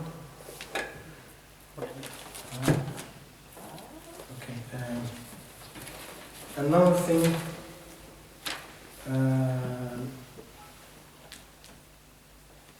yeah, the adhkar, okay, when you, it's important when you see somebody and they impress you and then you've got nice clothes, somebody's got nice clothes and they're looking very nice, you just say, Allahumma barak alayk to him. So you don't give him the evil eye. It's very important. Don't just say, MashaAllah. Unfortunately, many people just say, MashaAllah, MashaAllah, MashaAllah. No, and they don't say, Allahumma barak alayk. You've got to say that bit, you know? That bit's got to be in there as well. You know, Allahumma barak alayk. You know, that has to be said, you know. And you must believe that the adhkar is going to work. So you do it, get your Hisna Muslim, evening adhkar and morning adhkar. You have to believe that it works. That the jinn are not going to attack you and stuff like this. If you're in doubt with these things, then it's mishkila. It's a problem. You have to really put in yaqeen, this is going to work, you know. And then, you know, we notice from the Sunnah it works, so you say it and you get protection, inshallah. So you must keep up your protection. You must do the adhkar when as soon as you know you got this. And unfortunately, what we found is that many people don't do this adhkar even in the morning. Subhanallah. As Khan, where is it? As Khan once said to me, it's like people are going around naked. And instead I said, you're right. It's like people are going around naked. You're going around naked and it's like people giving you ayn, jinns, you're going around naked. Now, we won't ever do that, walk around, but it's like that. If you don't do this adhkar, that's why it's the reason that we got to do this evening and morning adhkar, you know? Okay, last point here. Okay, we've also found, coming to the last points here, we've also found that there's a relation between allergies and especially skin allergies and ayn and stuff. So maybe you've got asthma and stuff like that. When you start the ruqya, you're going to find that your skin problems, I had 2 cases like that yesterday. Skin problems, one was from sihr, it looked like, a bit of ayn was there from what I remember. Was it ayn? I don't know. Well, the sihr definitely was sihr there. Another one had bad. So skin problems, we sort of find that allergies, ayn, you know, it's usually ayn there, you know. When you end up doing the ruqya, alhamdulillah, it sort of clears up. You still like getting cleared up, you know. Eczema and acne and all of these sort of things, you know. Okay. Usually the ayn is going to hit you for instance, if there's somebody they like your hair, then you find your hair's going to start dropping out. If they like your skin, then you end up getting acne and eczema and stuff like this, you know. That thing, your particular thing you like, then they'll hit you. There was another, it could also, the ayn could hit you where you find that, I know there was one brother, he was 15 years old, as soon as he became of age, first row, leave the home early, get to the masjid 5 times, pray in the masjid. Now somebody obviously, some people got impressed with this thing. Now this person is unfortunately at home, and I think I've got to go see that person, he's been hit with ayn, because people are, and he usually said, people are impressed, and that's what the mother was and the family saying there, people are impressed that the guy, you know, is in the masjid first row. Oh, and then people are, I want my son to be here as well. How come my son's not here? How come you're here? That's alhamdulillah, up to Allah, isn't it? You know, we really have to be careful when we see these sort of things, when you see things in children and stuff like that. Say, alhamdulillah, oh, I want my, you know, especially with children, you might hit them with the ayn and the jinn just goes in and stays in there, you know? You know? And I find a lot of children have got ayn, you know? Most of the children I've checked, ayn. And there's a jinn inside there as well. So our children have to be checked, you know?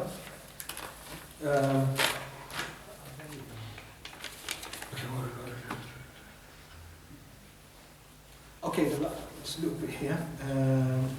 Obviously, when you've got to do a lot of your ruqya. When you've broken all those connections from the outside of your body, so you find that you've isolated your jinn, you're going to feel that difference when that goes off you. You're going to feel it, inshallah ta'ala. You will feel the difference. Then what you do then, try to look for the jinn over here, in your heart area. That's one place you should look. Yeah. Also, when we put that sunnah point at the back there.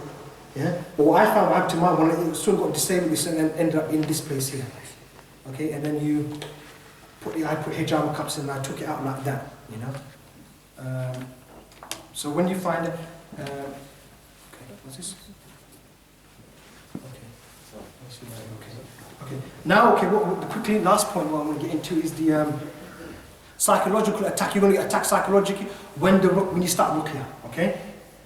The first thing what I found what they do is a lot of, this is just general, okay, like with the list of symptoms and that. This is general, you're going to get, they make their attack specific for you. Okay, that's what they're going to do basically. They make the attack specific for you usually, okay? Alright? Because they know you're inside, they see what you do and they get up to and all of that, they know what you're doing, yeah? Alright, so they know your history and stuff, they try to make the attack look natural, it's like your own self basically, yeah? So one of the first things they do is try to tell you, it's general, everybody usually gets this one, oh, it's getting worse, this thing. I shouldn't have started this Ruqya, maybe I should have just left it. One of the first things they do, no, carry on doing it, don't listen to that. Alright? The jinn are getting worried inside you, running around. They know their time is limited. So if they've got to make a divorce happen, they're going to rush now, okay? They're going to rush around and try and get that thing done. Alright? You've got to ignore that, carry on doing your Ruqya. Don't stop. Okay, the other thing what they do, the most disgusting thing they do is, they try to stop you praying. And how they stop you praying, and some people actually have stopped praying with this, they put a feeling in you that, I don't feel like praying, I feel like sad, depressed, that enjoyment when you hear the Quran, sometimes you cry and stuff. They get rid of all of that. So they're playing with your feelings and stuff. So then you think this is yourself. You feel sad and you don't want to pray anymore like this. Then what they do, they turn around and they say, in your mind, it's all happening in your mind. It's not no voices and stuff. It's all happening in your mind. See, look at you. And you think, you're munafiq. Look at this, you don't even feel like praying. Look how evil you are. What kind of Muslim are you? And then it's like as if you're talking to yourself. The jinns are always talking to you in your own sort of voice, in your own. They're not talking in another voice. Sometimes it happens, but usually what they just sort of feel is, yeah, I must be munafiq. Look at me. I'm getting this feeling. I want to pray. Okay, maybe it's better I don't pray then. No, you pray. Even if you've got all those horrible feelings in you and stuff like that, you don't feel it, and you can't even feel the prayer. Just pray. Inshallah, I will give you a lot of reward for that. You're praying and you're like feeling like this, and you're still praying. It's more rewardful, inshallah, than the person who hasn't just nothing. You're fighting and you're praying, inshallah you get more reward, So beware of that one. They turn around, put the feeling in you, feeling like a munafiq, and then they turn around and say to you, look, you munafiq. It was just adhan. Oh, adhan, no? Ah, okay. Okay, the question and answers inshallah after. I could have just 2 more minutes. Briefly quick, one of the things that happens is that when you start doing your Ruqya, you start getting some strange feelings, alright? For instance, one brother will do Ruqya on, and then next thing he knows is, brother, I'm getting strange feelings for little boys and stuff like this. What's going on? I said, okay, ignore that feeling. It's not you. They're just playing games with you because they want you to go mad or something. Yeah. So just ignore those feelings what they put in. And what they try and do, obviously, when they're inside you and stuff, they try to make the feeling like it's natural. It's you. This is you. You're an evil person. Look what kind of feelings you've got. You want to do this. You want to drink some alcohol. And they put this in you. Ignore all of those things. Just carry on doing your Ruqya. Another thing what you do is that what you should do is what I call basically the so what rule. When they put these things into, alhamdulillah, I'm alright. You carry on going on and smiling. You don't stop for them. Yeah? Don't worry about what they do, because sometimes maybe your wife will upset you and they'll put at that particular moment, they're opportunistic, you see. So what happens, your wife burns your food. Okay, you're going to get a bit upset. Maybe you're hungry, worked all day. A little bit upset. But what they do, the jinns, at that particular moment, they make it worse for you. They intensify it. So he said, this is your right, you should be angry. Yeah? And you feel it. So, yeah, and you start arguing with the wife over these sort of things. What you got to do, control yourself. Say, alhamdulillah. The food's burned? Good.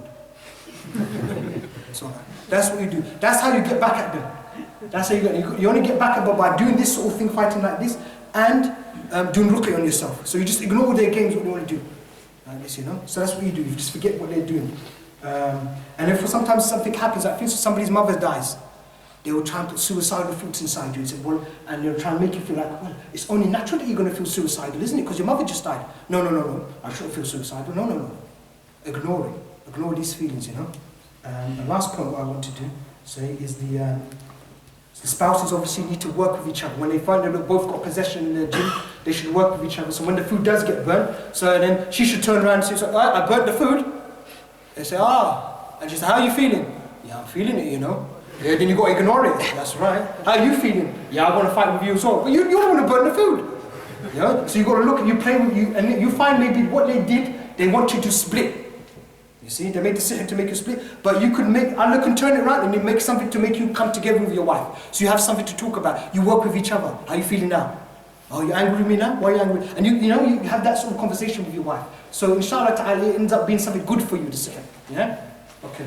Inshallah, we'll pray inshallah ta'ala. Yeah?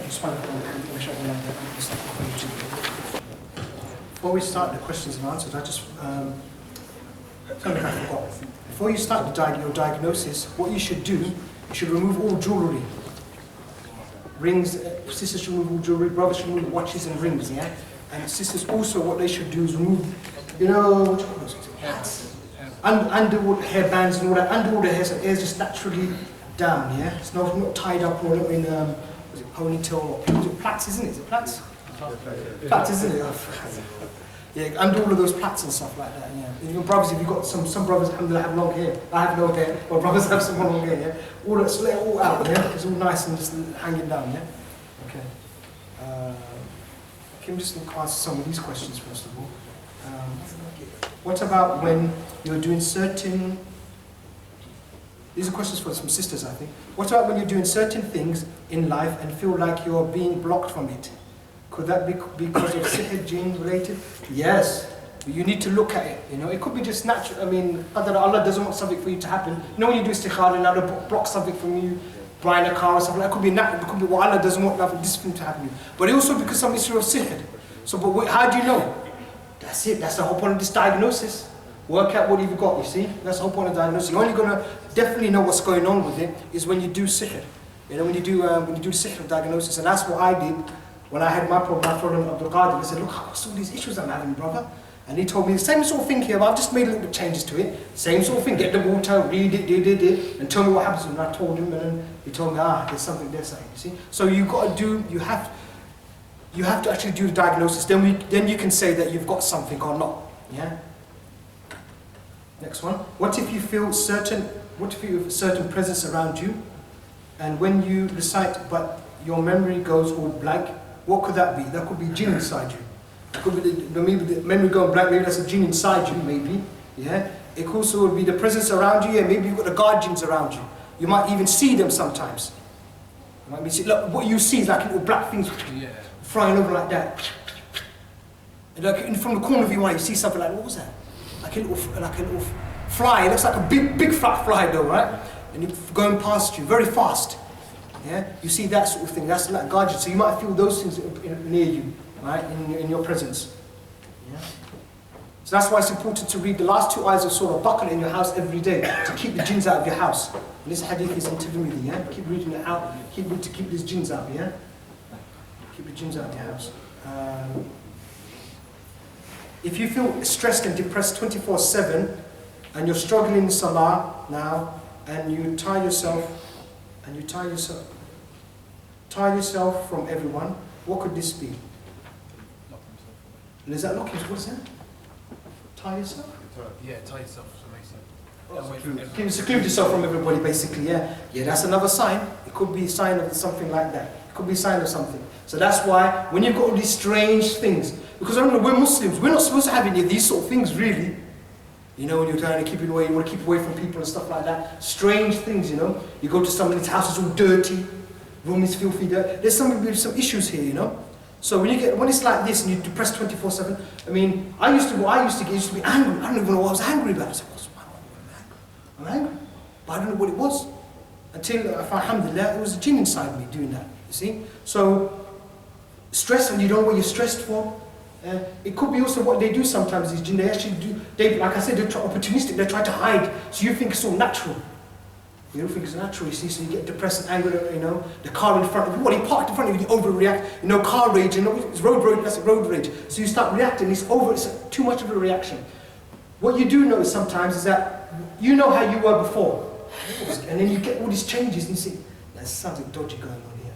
That's a sign that you need to do the diagnosis, you know. Do this diagnosis to see that you might have something, you know. And it might just be that, you know, you might have waswas, just waswas, a lot of waswas in you. So you find, like I said to you before, you do sihr, look at nothing. Ayn, there's nothing there. Jinn, there's no jinn in there. All they've got is this waswas. Phobias and their panic attacks. They're scared of flying in planes. They're scared of the police, like I said to you. All of these sort of things, you know. they have all these problems and they're always stressed and stuff like this, you know. It might be that they see something and they don't like it. Like for instance, I'm wearing green today. So I mean, for instance, somebody who wore green like this did something to somebody. So whenever this person sees somebody wearing green, they feel something. They feel something, so, you know, because something happened to them when they were younger, maybe child abuse or something like this, maybe women being raped and stuff like that. They see something and they get affected like that. Yeah. So that might be just for spice. But when they do the ruqya, alhamdulillah, it goes away. Next thing, what is ayn and what is sihr? Well, ayn is something where the person, there's two types of ayn. Ayn muta'ajjib and basically ayn hasan. Ayn from envy and ayn, what's it?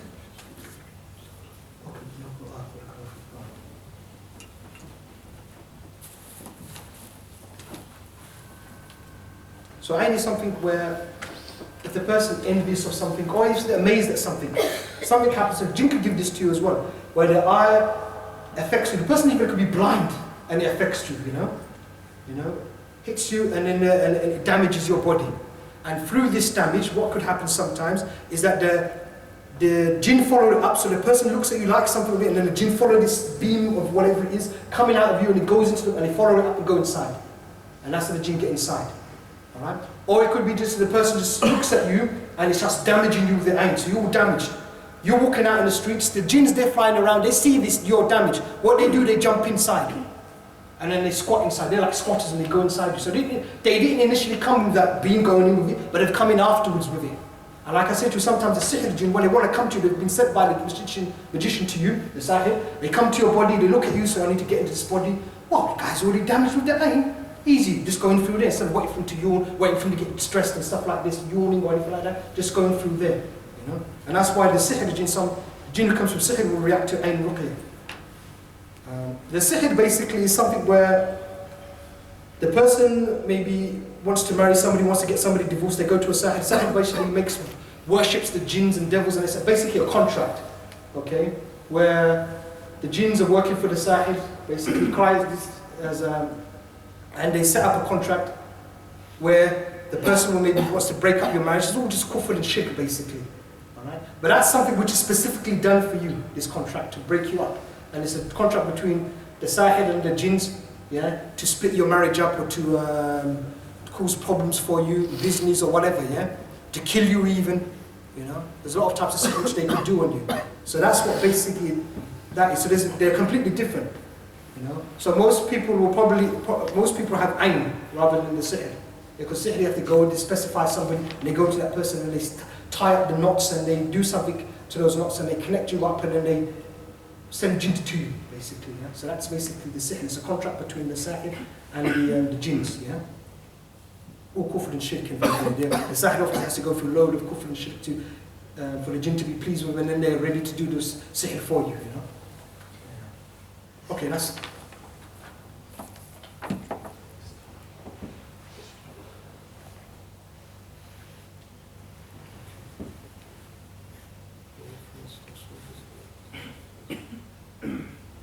Okay, yeah.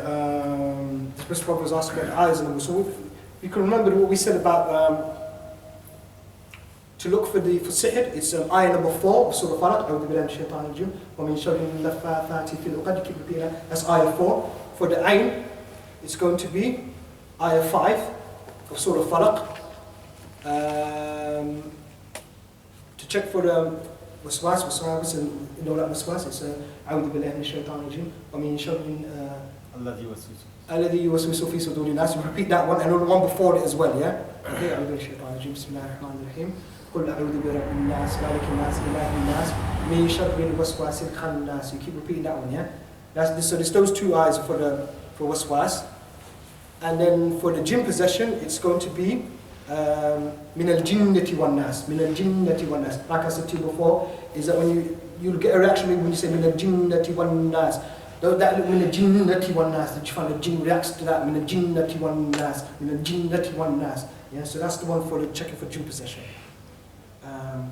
And you will know if you're possessed is by doing those specific things. So you're specific. The reason why, one of the reasons we do this, make it specific, because you've got to know what they're doing. Because what we found is that when you're treating people, the ayn blocks the sihr treatment.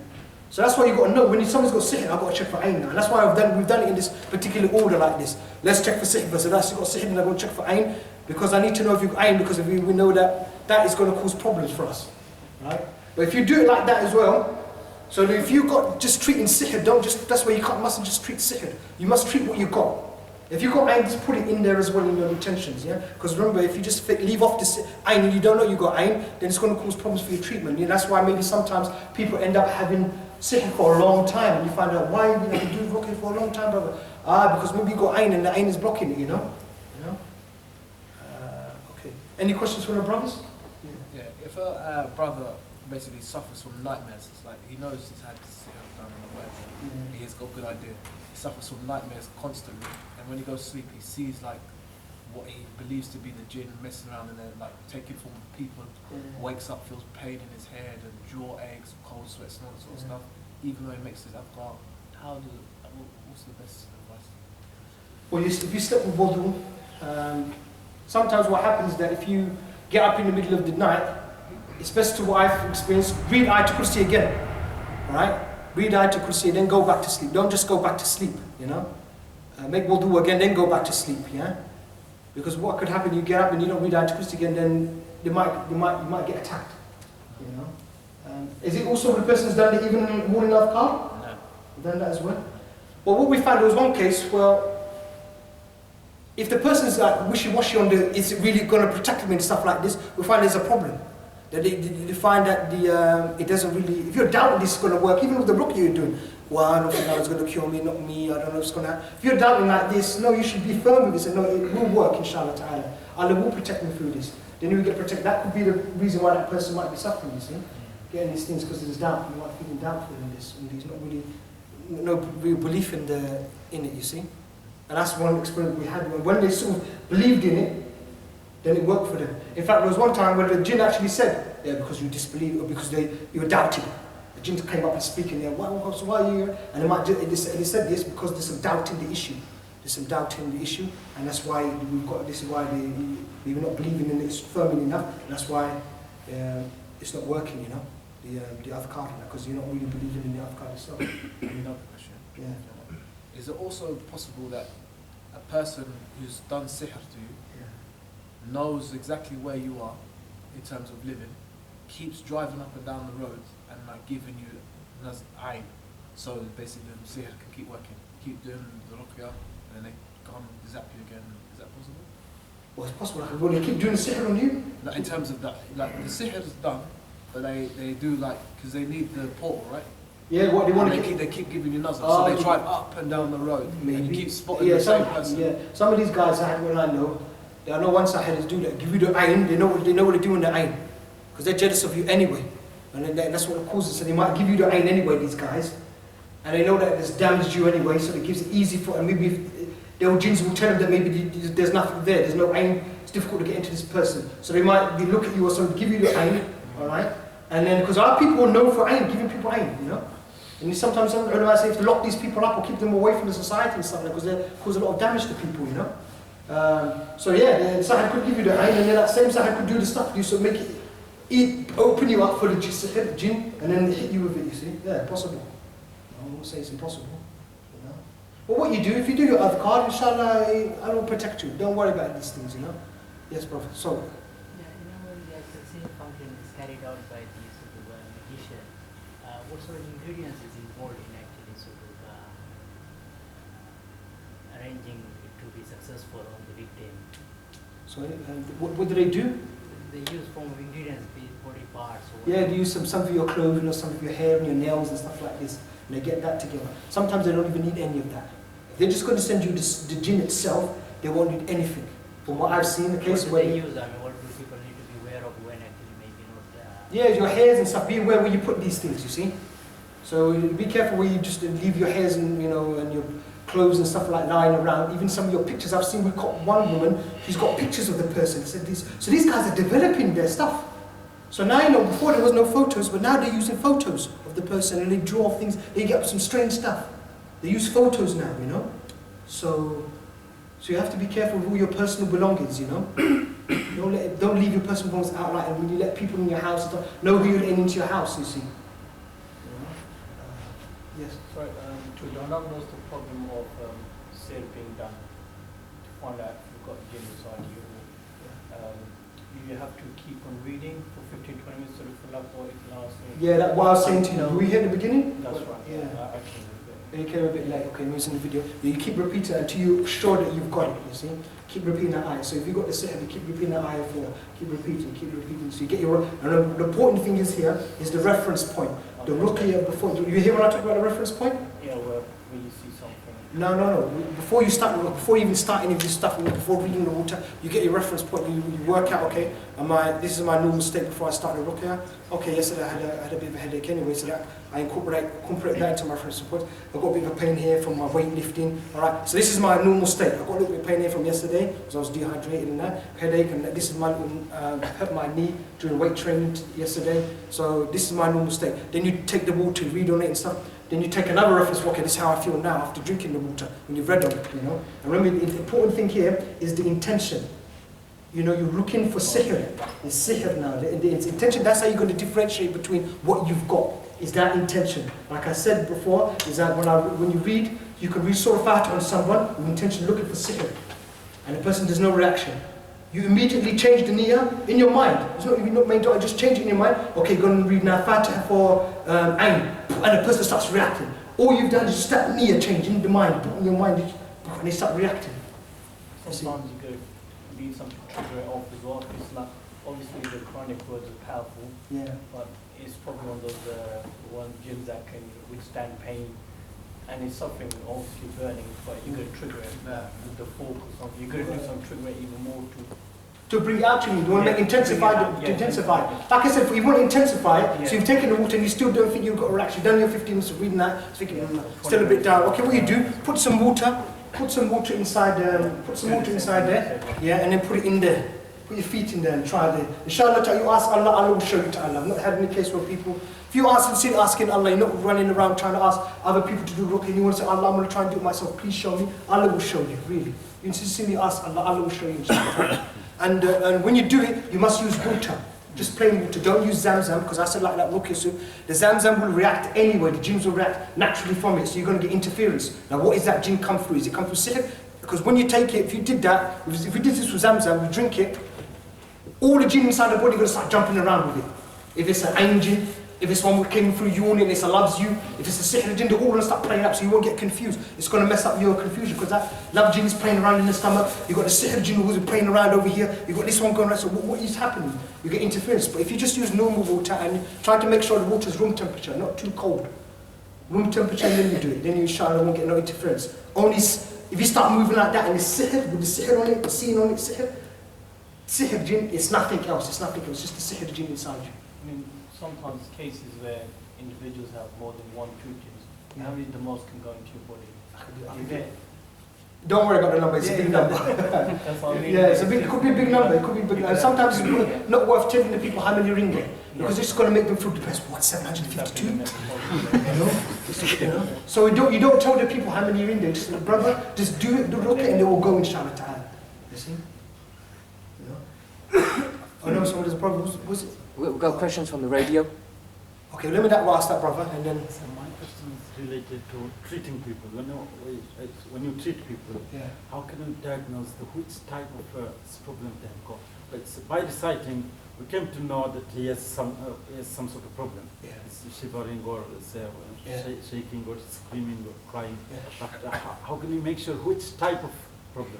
Do we need to follow this same procedure? Yeah, you follow that same procedure. But okay, only do that. My advice, and I'll give a sort of disclaimer at the beginning, yeah? If this is okay for doing it on yourself, but if you start doing it on other people, it might cause problems, actually, you know?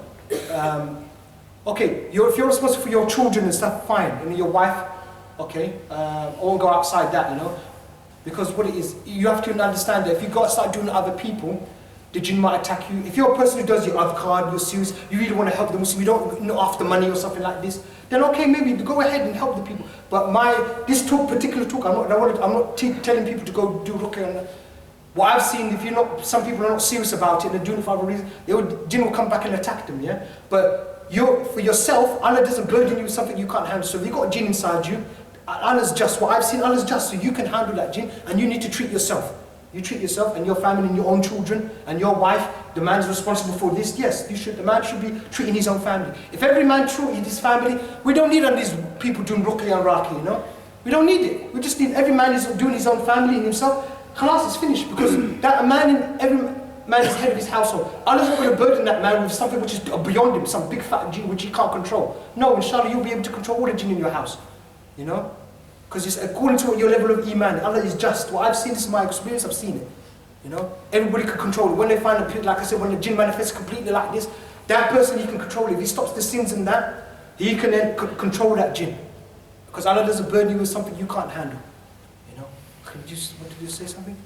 Yes, actually, the question is that is it not case that in most cases, like my experience shows, that basically people, they believe in jinns, and mostly people who are uneducated and who believe in many fairy tales, they think they are possessed by jinns, they believe that they have sihr on them, but in reality it's just they say this to themselves. Because I never saw in my life any communist which is possessed with jinn. And question is, does jinns only, do you know anybody who don't believe in jinns, who don't believe in sihr, and he is possessed by jinn, or somebody make magic on him? Or only this is because people believe and they're afraid so much that they're just telling themselves that I have somebody made sihr on me, I have jinns on me, because basically he's losing his life, and he just tried to find excuse.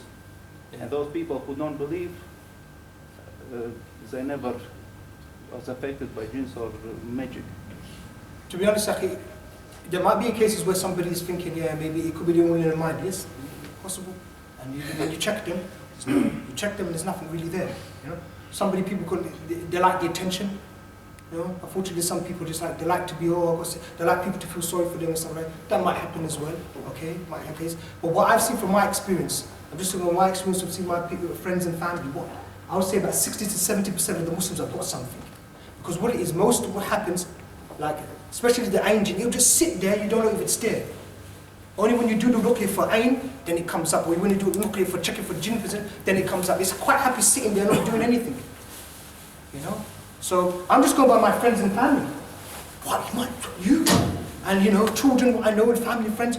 SubhanAllah, if this is like this one, and these are people who are praying, you know, beard, 5 times in the mosque, they're not drinking, they're not bad people, these are good people. You know? I said, if you're like this, then subhanAllah, what about the other people then? You understand, Akhi? So, you are got cases where some people are maybe paranoid and something like this, yes. But what we say is, dude, diagnose yourself.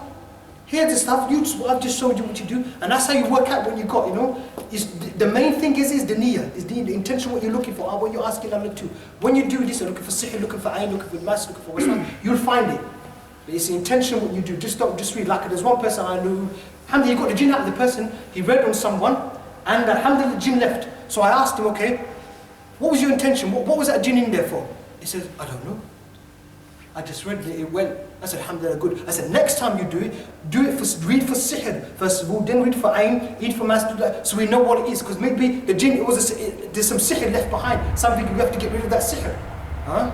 So it's important to know what you do. Just don't read on somebody and just see, okay, let me read on you. I don't know what I'm reading. This is what I just read on you. And you don't know what the person's got, so you just start moving and shaking. There's something there. Okay, what is it? I don't know. No, you got to do. The only way you know is by differentiating with that intention. Those intentions, you know. Yeah. So, does that answer your question, Akhi? Actually, my question is different. I think, is there any basis in authentic sunnah of all these actions about which you are talking, or this all come from folklore? No, it's not from folklore. voodoo, from Christianity. Sihr is real. No, I mean about these methods. These methods are water, putting legs in water. Is there any basis in authentic sunnah, or this came from African and Asian folklore, basically? No, it's not African folklore. And do you know anybody, white communist, who was affected by sihr or jinn? My mum. Me, I had sihr. I think what the brother's saying is, saying? because brothers from that part of the world. Yeah. So, for example, people who are atheists, they don't even believe in Allah and all of that. Yeah. You know, but there is brothers who, there's people who come to Islam. There's a story of a person who was a successful businessman. He had sihr, well, he didn't know it, but he became Muslim from. Let me answer the question. There's a hadith in Bukhari where a group of people were traveling, and when they traveled, they heard that they went to an area asking for some food, and that area of the king, the person in charge, refused them food, refused to help them. So what happened was the king was bitten by a snake, scorpion, and he was looking for a cure for everywhere. Nobody could find a cure for him, nobody. So they went and asked these people who were living in the outskirts of the town, passing by these travellers. They were Muslims, Sahaba of the Prophet, and they said, "Yeah, we've got a cure." They went and they read Surah Fatiha on the king, and he was cured. And then they gave him the king gave him the prize. They went back to the Rasulullah and the prize and said, "We're not going to touch it until what the Rasulullah decides with this." And he said he allowed them to keep it, and he approved of their actions. So you can see that they read Quran, Ruqya, on a non-Muslim there. Yeah, Surah Al-Fatiha, and this is Sahih Hadith, but I'm talking about all this stuff. Is there any basis in Sunnah, or this came from African and Asian folklore? This is all experience, Akhi, from experience. This experience? It's not Sunnah, it's nothing to do with Islam at all. It's got something to do with Islam. All this stuff has got something to do with Islam. What is got? Look, for instance, I'll tell you, Bin Baz, rahimahullah, the sidr. Everybody, if you know, he'll advise people when they got sihr, take the sidr leaves, wash with it, it's good for you to get rid of a type of sihr. Now, there's no hadith about using the sidr leaves to treat magic, but Bin Baz, now we're going to turn around and say Bin Baz is just doing bid'ah now here. You find that people who deal with the magic and sihr and all that, they'll tell you this is what he's saying is correct, yeah? There's a hadith which talk about Ruqya, and then there's all of people's customs, things that they used and they found it worked. And if it worked, it's considered a treatment. Like you would go to the doctors and get medicine. Do you understand? It's exactly the same thing. Thank you. Can I just add to that? Correct me if I'm wrong, brothers, but there's a narration which suggests that everything is a ruqya as long as it doesn't have shirk. And then the ulama use it. And the other thing is, we have to make a differentiation. What I'm telling you to do here, these things like the laser, the fork, this stuff not ruqya. If you find something which is punishing a jinn, and somebody's got a jinn inside, and put a laser on it, it hurts it, so you can use it. Because it itself is not ruqya. The ruqya is when you read the Quran, and I've told you how to read the Quran. See, that's something different. So we've not added anything here. In that sense. Just add to that, have you seen some brothers who are doing Ruqya using like a funnel in the air of a person who's got sand? Have you seen that? And spray water, have you seen that? It's quite common. These are all different methods people used and tried and practiced and found it worked. And if it worked, it becomes permissible to use, just like normal medication, like you go to a doctor and get medication from that person, from someone.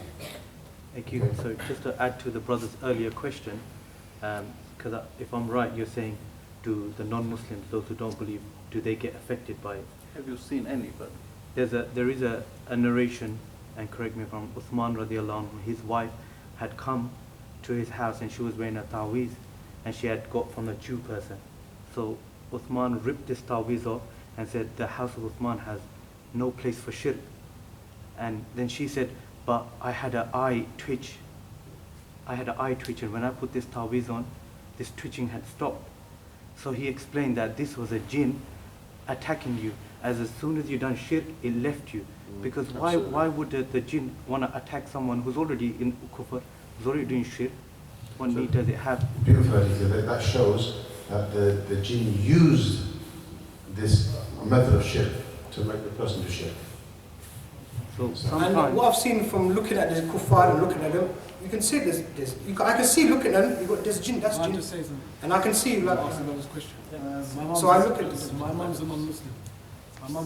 She's Christian. Yeah, but she's a non-Muslim. I have something. She don't believe in God, don't believe in jinns. She's non-Muslim. You said non-Muslim, right? No, I mean communist atheists who don't believe in jinns. Yeah, they're going to probably have a lot of jinns in them, those going to have the most in them. But what's going to happen, they don't believe in the Quran and stuff. We know the jinn exists, and when the possession is it happens. Right? When I've seen the non-Muslims like this, you see, I can look at them. You see some of the reactions they give you and stuff like that. The way they look at you, some of the shaking and stuff like this. You know that there's a jinn in this person. You know. Let's not talk too much on one question. Because to add something, all the stuffs here is mentioned from hadith. Water, cedar leaves, and senna leaves. Yeah, everything is mentioned in the hadith. That regarding to use as a treatment.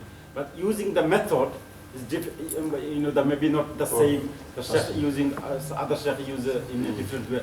Prophet sallallahu alaihi wasallam said, "A'ridu alayya ruqakum, la ba'sa bil ruqa." Ma lam yakun fi shirk. As long as there is no shirk, as long as there is no shirk. So we have Using method can be different, but that, The cider, the water, elements. differentiate between ruqya and all these things are mentioned in hadith, no doubt. But the method which you were inquiring And about, all of them are from Sahih. yeah, It's many the items that are being used. Inshallah. Okay, any more questions? Because we've got lots of questions from online radio here, yeah, from Talk Radio, from CTI Talk Radio. So we'll read some of them from here. Let's get one from the radio station, and then just let me feel that they're part of this whole session here. Okay, sorry, he's asking me, can you give dawah to the jinn if there is one after you? If there is one after you, perform self-ruqya or on anyone else? You know, I don't understand the question. okay. Sorry. Well, if you're doing it yourself, okay, and you find it, yeah, I don't want to. This one, what I'm teaching you here is just for you to do it yourself. I'm not teaching you to go do on other people because that's something can be quite dangerous. Yeah, don't do that. Yeah. Exactly. What I'm saying is someone to do on themselves. So once you find that arm is shaking and stuff, then you can just give it a little bit of dawah. Don't talk too much to them.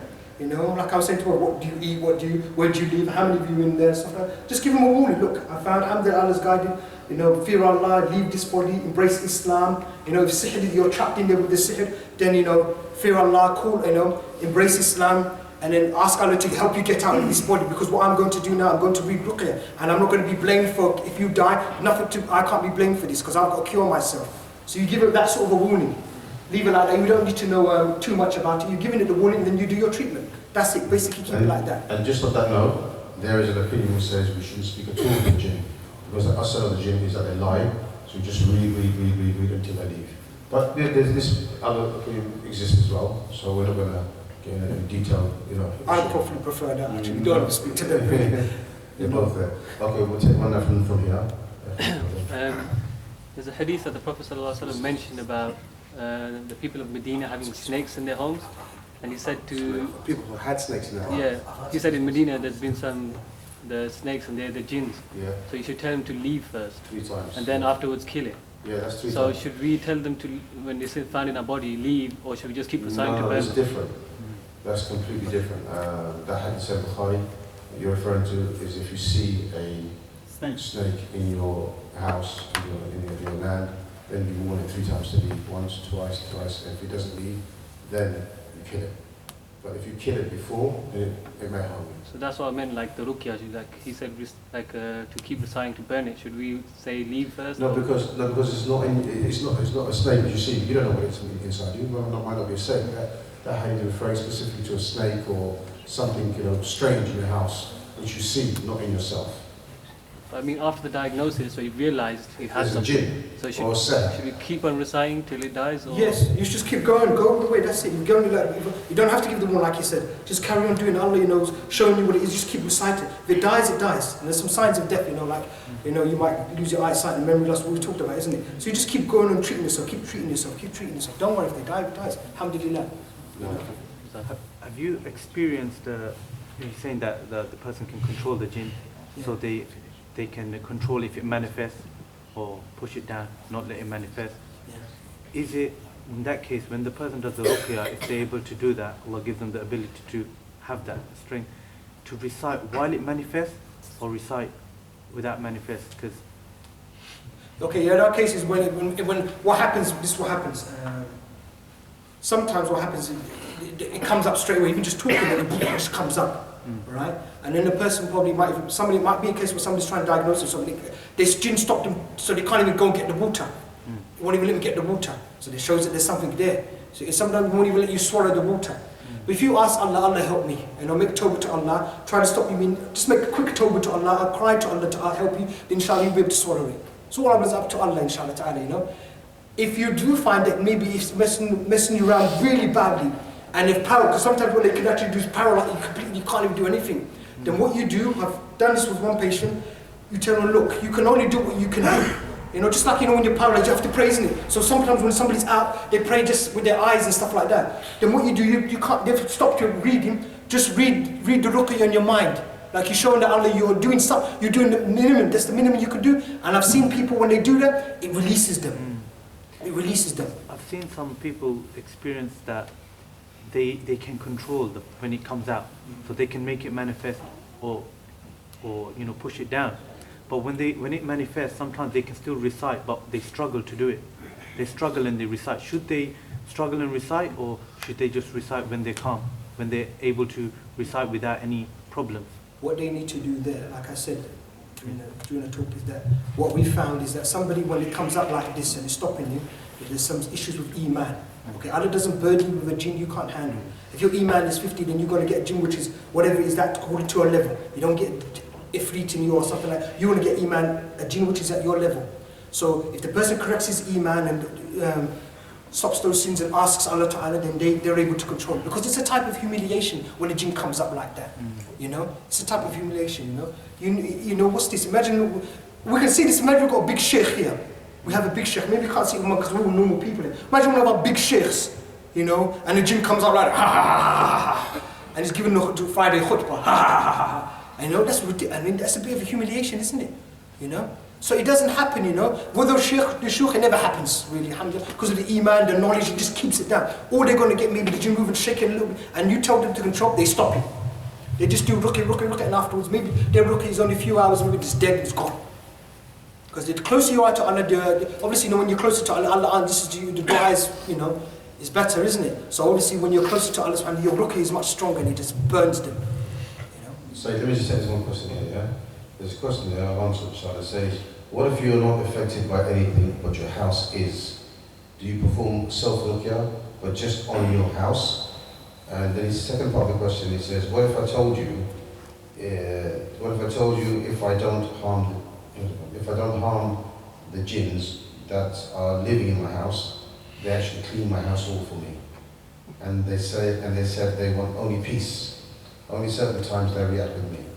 Now what I would say to that is, the first part is that, you know, you can recite Surah Al-Baqarah in the house to make the jinn leave.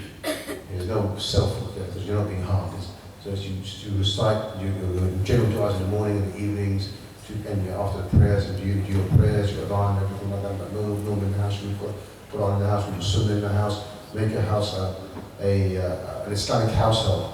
That way, you are protecting yourself in that house. As for, and then read Surah Al-Baqarah to remove the jinn. But it seems like the questioner is quite happy with the jinn living there. It seems like they clean the house for him. So, first number one, he's probably seeing things, jinn or something like this, which is not something which is strange. Things do happen sometimes. But the questioner must know that these are evil jinn. They are not good jinn. Allah created jinn good and bad. You know, good from them, bad from them. These are bad jinn. Why? Even if they're seen in front of you doing good things for you, they're bad. Why?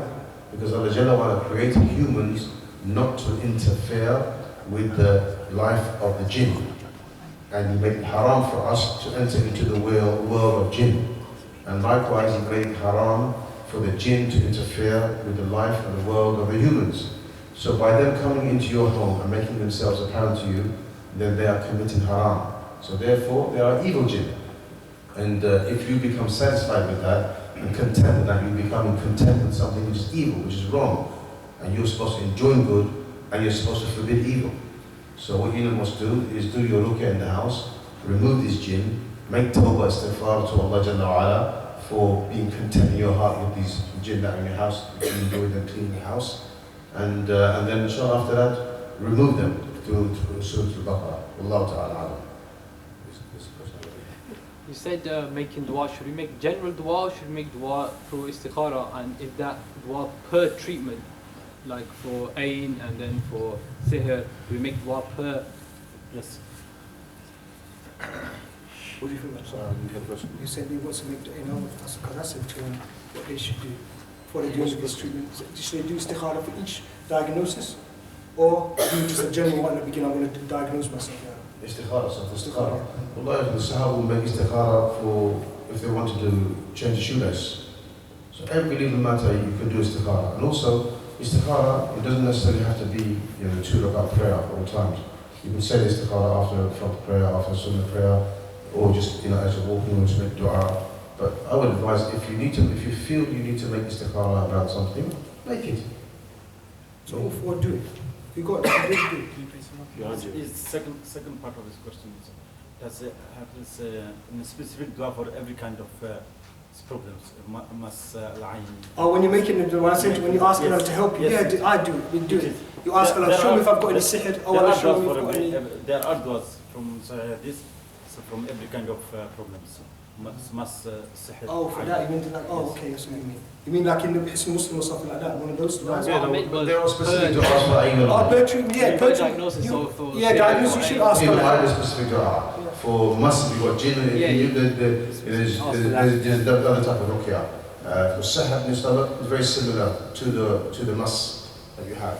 There are specific du'as, but there are also du'as general which you can use for all three. Yeah? So before each time, just ask Allah to help you. Yeah, that's what Yes, I'm right. saying. Yeah. Any other questions? Yes, You know, some ruqya they are like on CD or like like listen to it. Is that, can you like just listen to it? It's better to do it, actually do it stronger. Yeah, better to do The question was, can you listen to a CD as a form of ruqya? Is it better to actually perform the ruqya yourself? The only time you should play a CD is if you can't read anything, which is not a very good situation, you know. You open yourself to harm, just not learning to read basic, you know, Qul Huwallahu, Fatiha, you know, and basic du'as. Is it sufficient to place your Baqarah alone in the house to rid the house of jinn? Is it sufficient, this is a good question, is it sufficient just to place the Baqarah in the house to remove the jinn, play it on a CD? What we found is no, it's not good enough. You have to actually read it. Okay, if Surah Baqarah is too much for you, just read the last 2 ayahs of Baqarah every day. There's a hadith about reading that, and that will keep the jinns. That hadith is in Tirmidhi. The number. It's well known hadith. Last 2 ayahs of Surah Baqarah, Ayat al-Kursi, or from the beginning of Baqarah and the end of Baqarah, Surah Ayat al-Sahr in Baqarah. There's many different parts of the Quran. If you don't memorize the whole of Baqarah, you can't read the whole of Baqarah, you can read parts of it. So if you can't read all of Baqarah in like 3 days, just do the last 2 ayahs of Baqarah to keep the jinns out of your house. If you acknowledge the power of intention, and every time you do your intention for ruqya, you see that it has an effect. Yeah. And when you don't do it for ruqya, it doesn't have an effect. That's right. So should a person have the intent for ruqya for everything, for his salah, for every time he reads Quran, because he could possibly get affected in the salah as well. So when he recites the Quran in the salah, and he makes the intention, the recitation for ruqya, he gets affected. Well, you're going to get affected anyway. What I find is when you diagnose yourself and you find a jinn there, what you're going to find is that you might have seen it here. Some people maybe, start shaking already a little bit for for prayer or something like that. You find that maybe it shakes when they're praying, they hear the iqam and stuff. When you start your treatment, you will start shaking. Now the jinn starts getting affected, you start shaking. But I don't think you should mix it up with this is salah now. Do your ruqya is something separate, keep them separate. It's ruqya, and then this is for the prayer and other things that's separate as well, Yeah, there's a question there. It says, I pray my salah and I shake and my mood changes at the time of hearing the Quran. Would I need self-ruqya, even though the specialist doctors have made it clear I suffer from epilepsy, which has changes in behavior and voice as a symptom? Do I require self-ruqya? Oh yes, you require. Even you remember you could do ruqya even if you've got none of these things, like you've got maybe cancer or something like this, or cold. We shouldn't just restrict ruqya to just these 4 things. What about when you're sick, you've got a cold, before you rush to the doctors, do ruqya on yourself, you've got a cold or something. This, ruqya is just not for these things. So even if it's just the medical problem which he's got, the real epilepsy which is not to do with jinns and that, then do use falaq and nas on yourself to cure yourself. The intention to Allah cure you. But what that person needs to do though, to make sure, it might be the epilepsy they have, it could be because of jinn. It could be, you need to make sure. The only way you make sure is diagnosis. You can't be in this limbo, have I got it, have I not got it. That's why it's important to have these intentions and that. So listen, I know I've got it, yes, because of that. There's a question here, sorry. What if I do self-ruqya and I know there is a jinn there, and I carry on and I end up killing a jinn? Is that possible? If so, will I commit a major sin of murder? what do I do to remove the jinn then without killing it? You answer that. This questioner is being tricked by shaitan here, by the jinn. First and foremost, what if? These are not questions we ask. You know, we ask things that really happen. And when they happen, we ask for a solution. So the jinn is obviously whispering in the person's head, telling them, what if you kill me, you're going to be committing a major sin, etc. You know? And so your job is to carry out the Ruqya Sharia, which has been legislated, and if the jinn dies as a result, you will never know anyway. So, you know, there's nothing for you to worry about. And if he dies by the permission of Allah, not by you killing it, you know, by you murdering it, sorry. You know, your job is to do Ruqya, you don't know what happens to the jinn. Because you're not really killing, it's Allah's doing this. You're just, it's like, Ruqya is like a dua. So, oh Allah, help me, oh Allah, help. And if that dies like that, fine, it's not, you know. It's Allah who killed it, not you really. This question is to Brother Qadir. Is it permissible, or shall I say, is it halal to charge for Ruqya treatment? To what? Charge for Ruqya treatment. Charge. Okay, is it permissible to charge for Ruqya? Okay, there's different opinion, okay? What I've seen from, so I'm not going to talk about those people who take money, fine. You know, if you want to take money, fine. No problem, I don't have a problem with that, because there's still evidence, right? Scholars believe that, okay? But what I've seen from experience, okay, you get much more success when you see your brother sick and crying and in pain and stuff like that, and you say, Akhi, I'm coming to help you. You read, you see, I see a lot more benefit in doing it like that. You know? So there's more blessings in it, where you don't charge, just helping the people. I mean, this is from my experience. Yeah, so as for halal, haram, permissible to charge money. I know where victims have been ripped off and taken Yeah, advantage of. obviously, if they've been ripped off, that's not haram, no doubt. But if somebody's freed himself to do Ruqya and he needs an income, you know, really and truly, what's supposed to happen in this situation is such Ruqya, these people are supposed to work under the state. The state provides for them, and they do this work. Or the masjid, or the community, all of you get to pay their salary, and they feed themselves for this for the whole community. And if we don't pay their salary, then all of us are sinful, all of us, until somebody pays their salary and somebody does his job. So unfortunately, nobody does this in this community. We're all failing our responsibility. So these people are forced to charge money now in order to provide the service, because the service is needed. But as for those people who rip people off, you know, really go, no barakah will come from their work as far as I'm concerned. But I've seen also, remember, there's also some very sincere people who maybe charge money, some beautiful brothers who charge. So it's just not, they're following that opinion that they can take the money, alhamdulillah, and then they're wonderful brothers, you know. Oh, so okay. We'll say the last question, then we're going to break before Salat, inshallah. And I think we'll call it a day, inshallah. No need for Salat. The last question, what's the last question? Which one should I give? No, let's get from the radio station. What is it? You won't have it ready. Which one? 1 minute, 25 seconds. Okay. I feel like my wife is being affected by this magic sihr or jinn, but I can't prove it. And now we live separate because it's affecting my marriage. Could this be a sign, or because maybe it's not just meant to be? It's come from Belfast, this question. Personally, I think I would need more details to answer this question. There's not enough information to decide whether it's a jinn breaking the marriage, or whether it's just that you are incompatible, or one party is oppressing the other, or both of you are oppressing the other. There's a lot more detail needed to answer this question. Okay, so Jazakallah khairan. Subhanakallah wa bihamdika wa sallallahu alayhi wa sallam. Please, brothers, can you publicize CTI Talk Radio to all your friends? There's an app for the iPhones, and inshallah we'll have a lot more live talks, inshallah. Jazakallah khairan.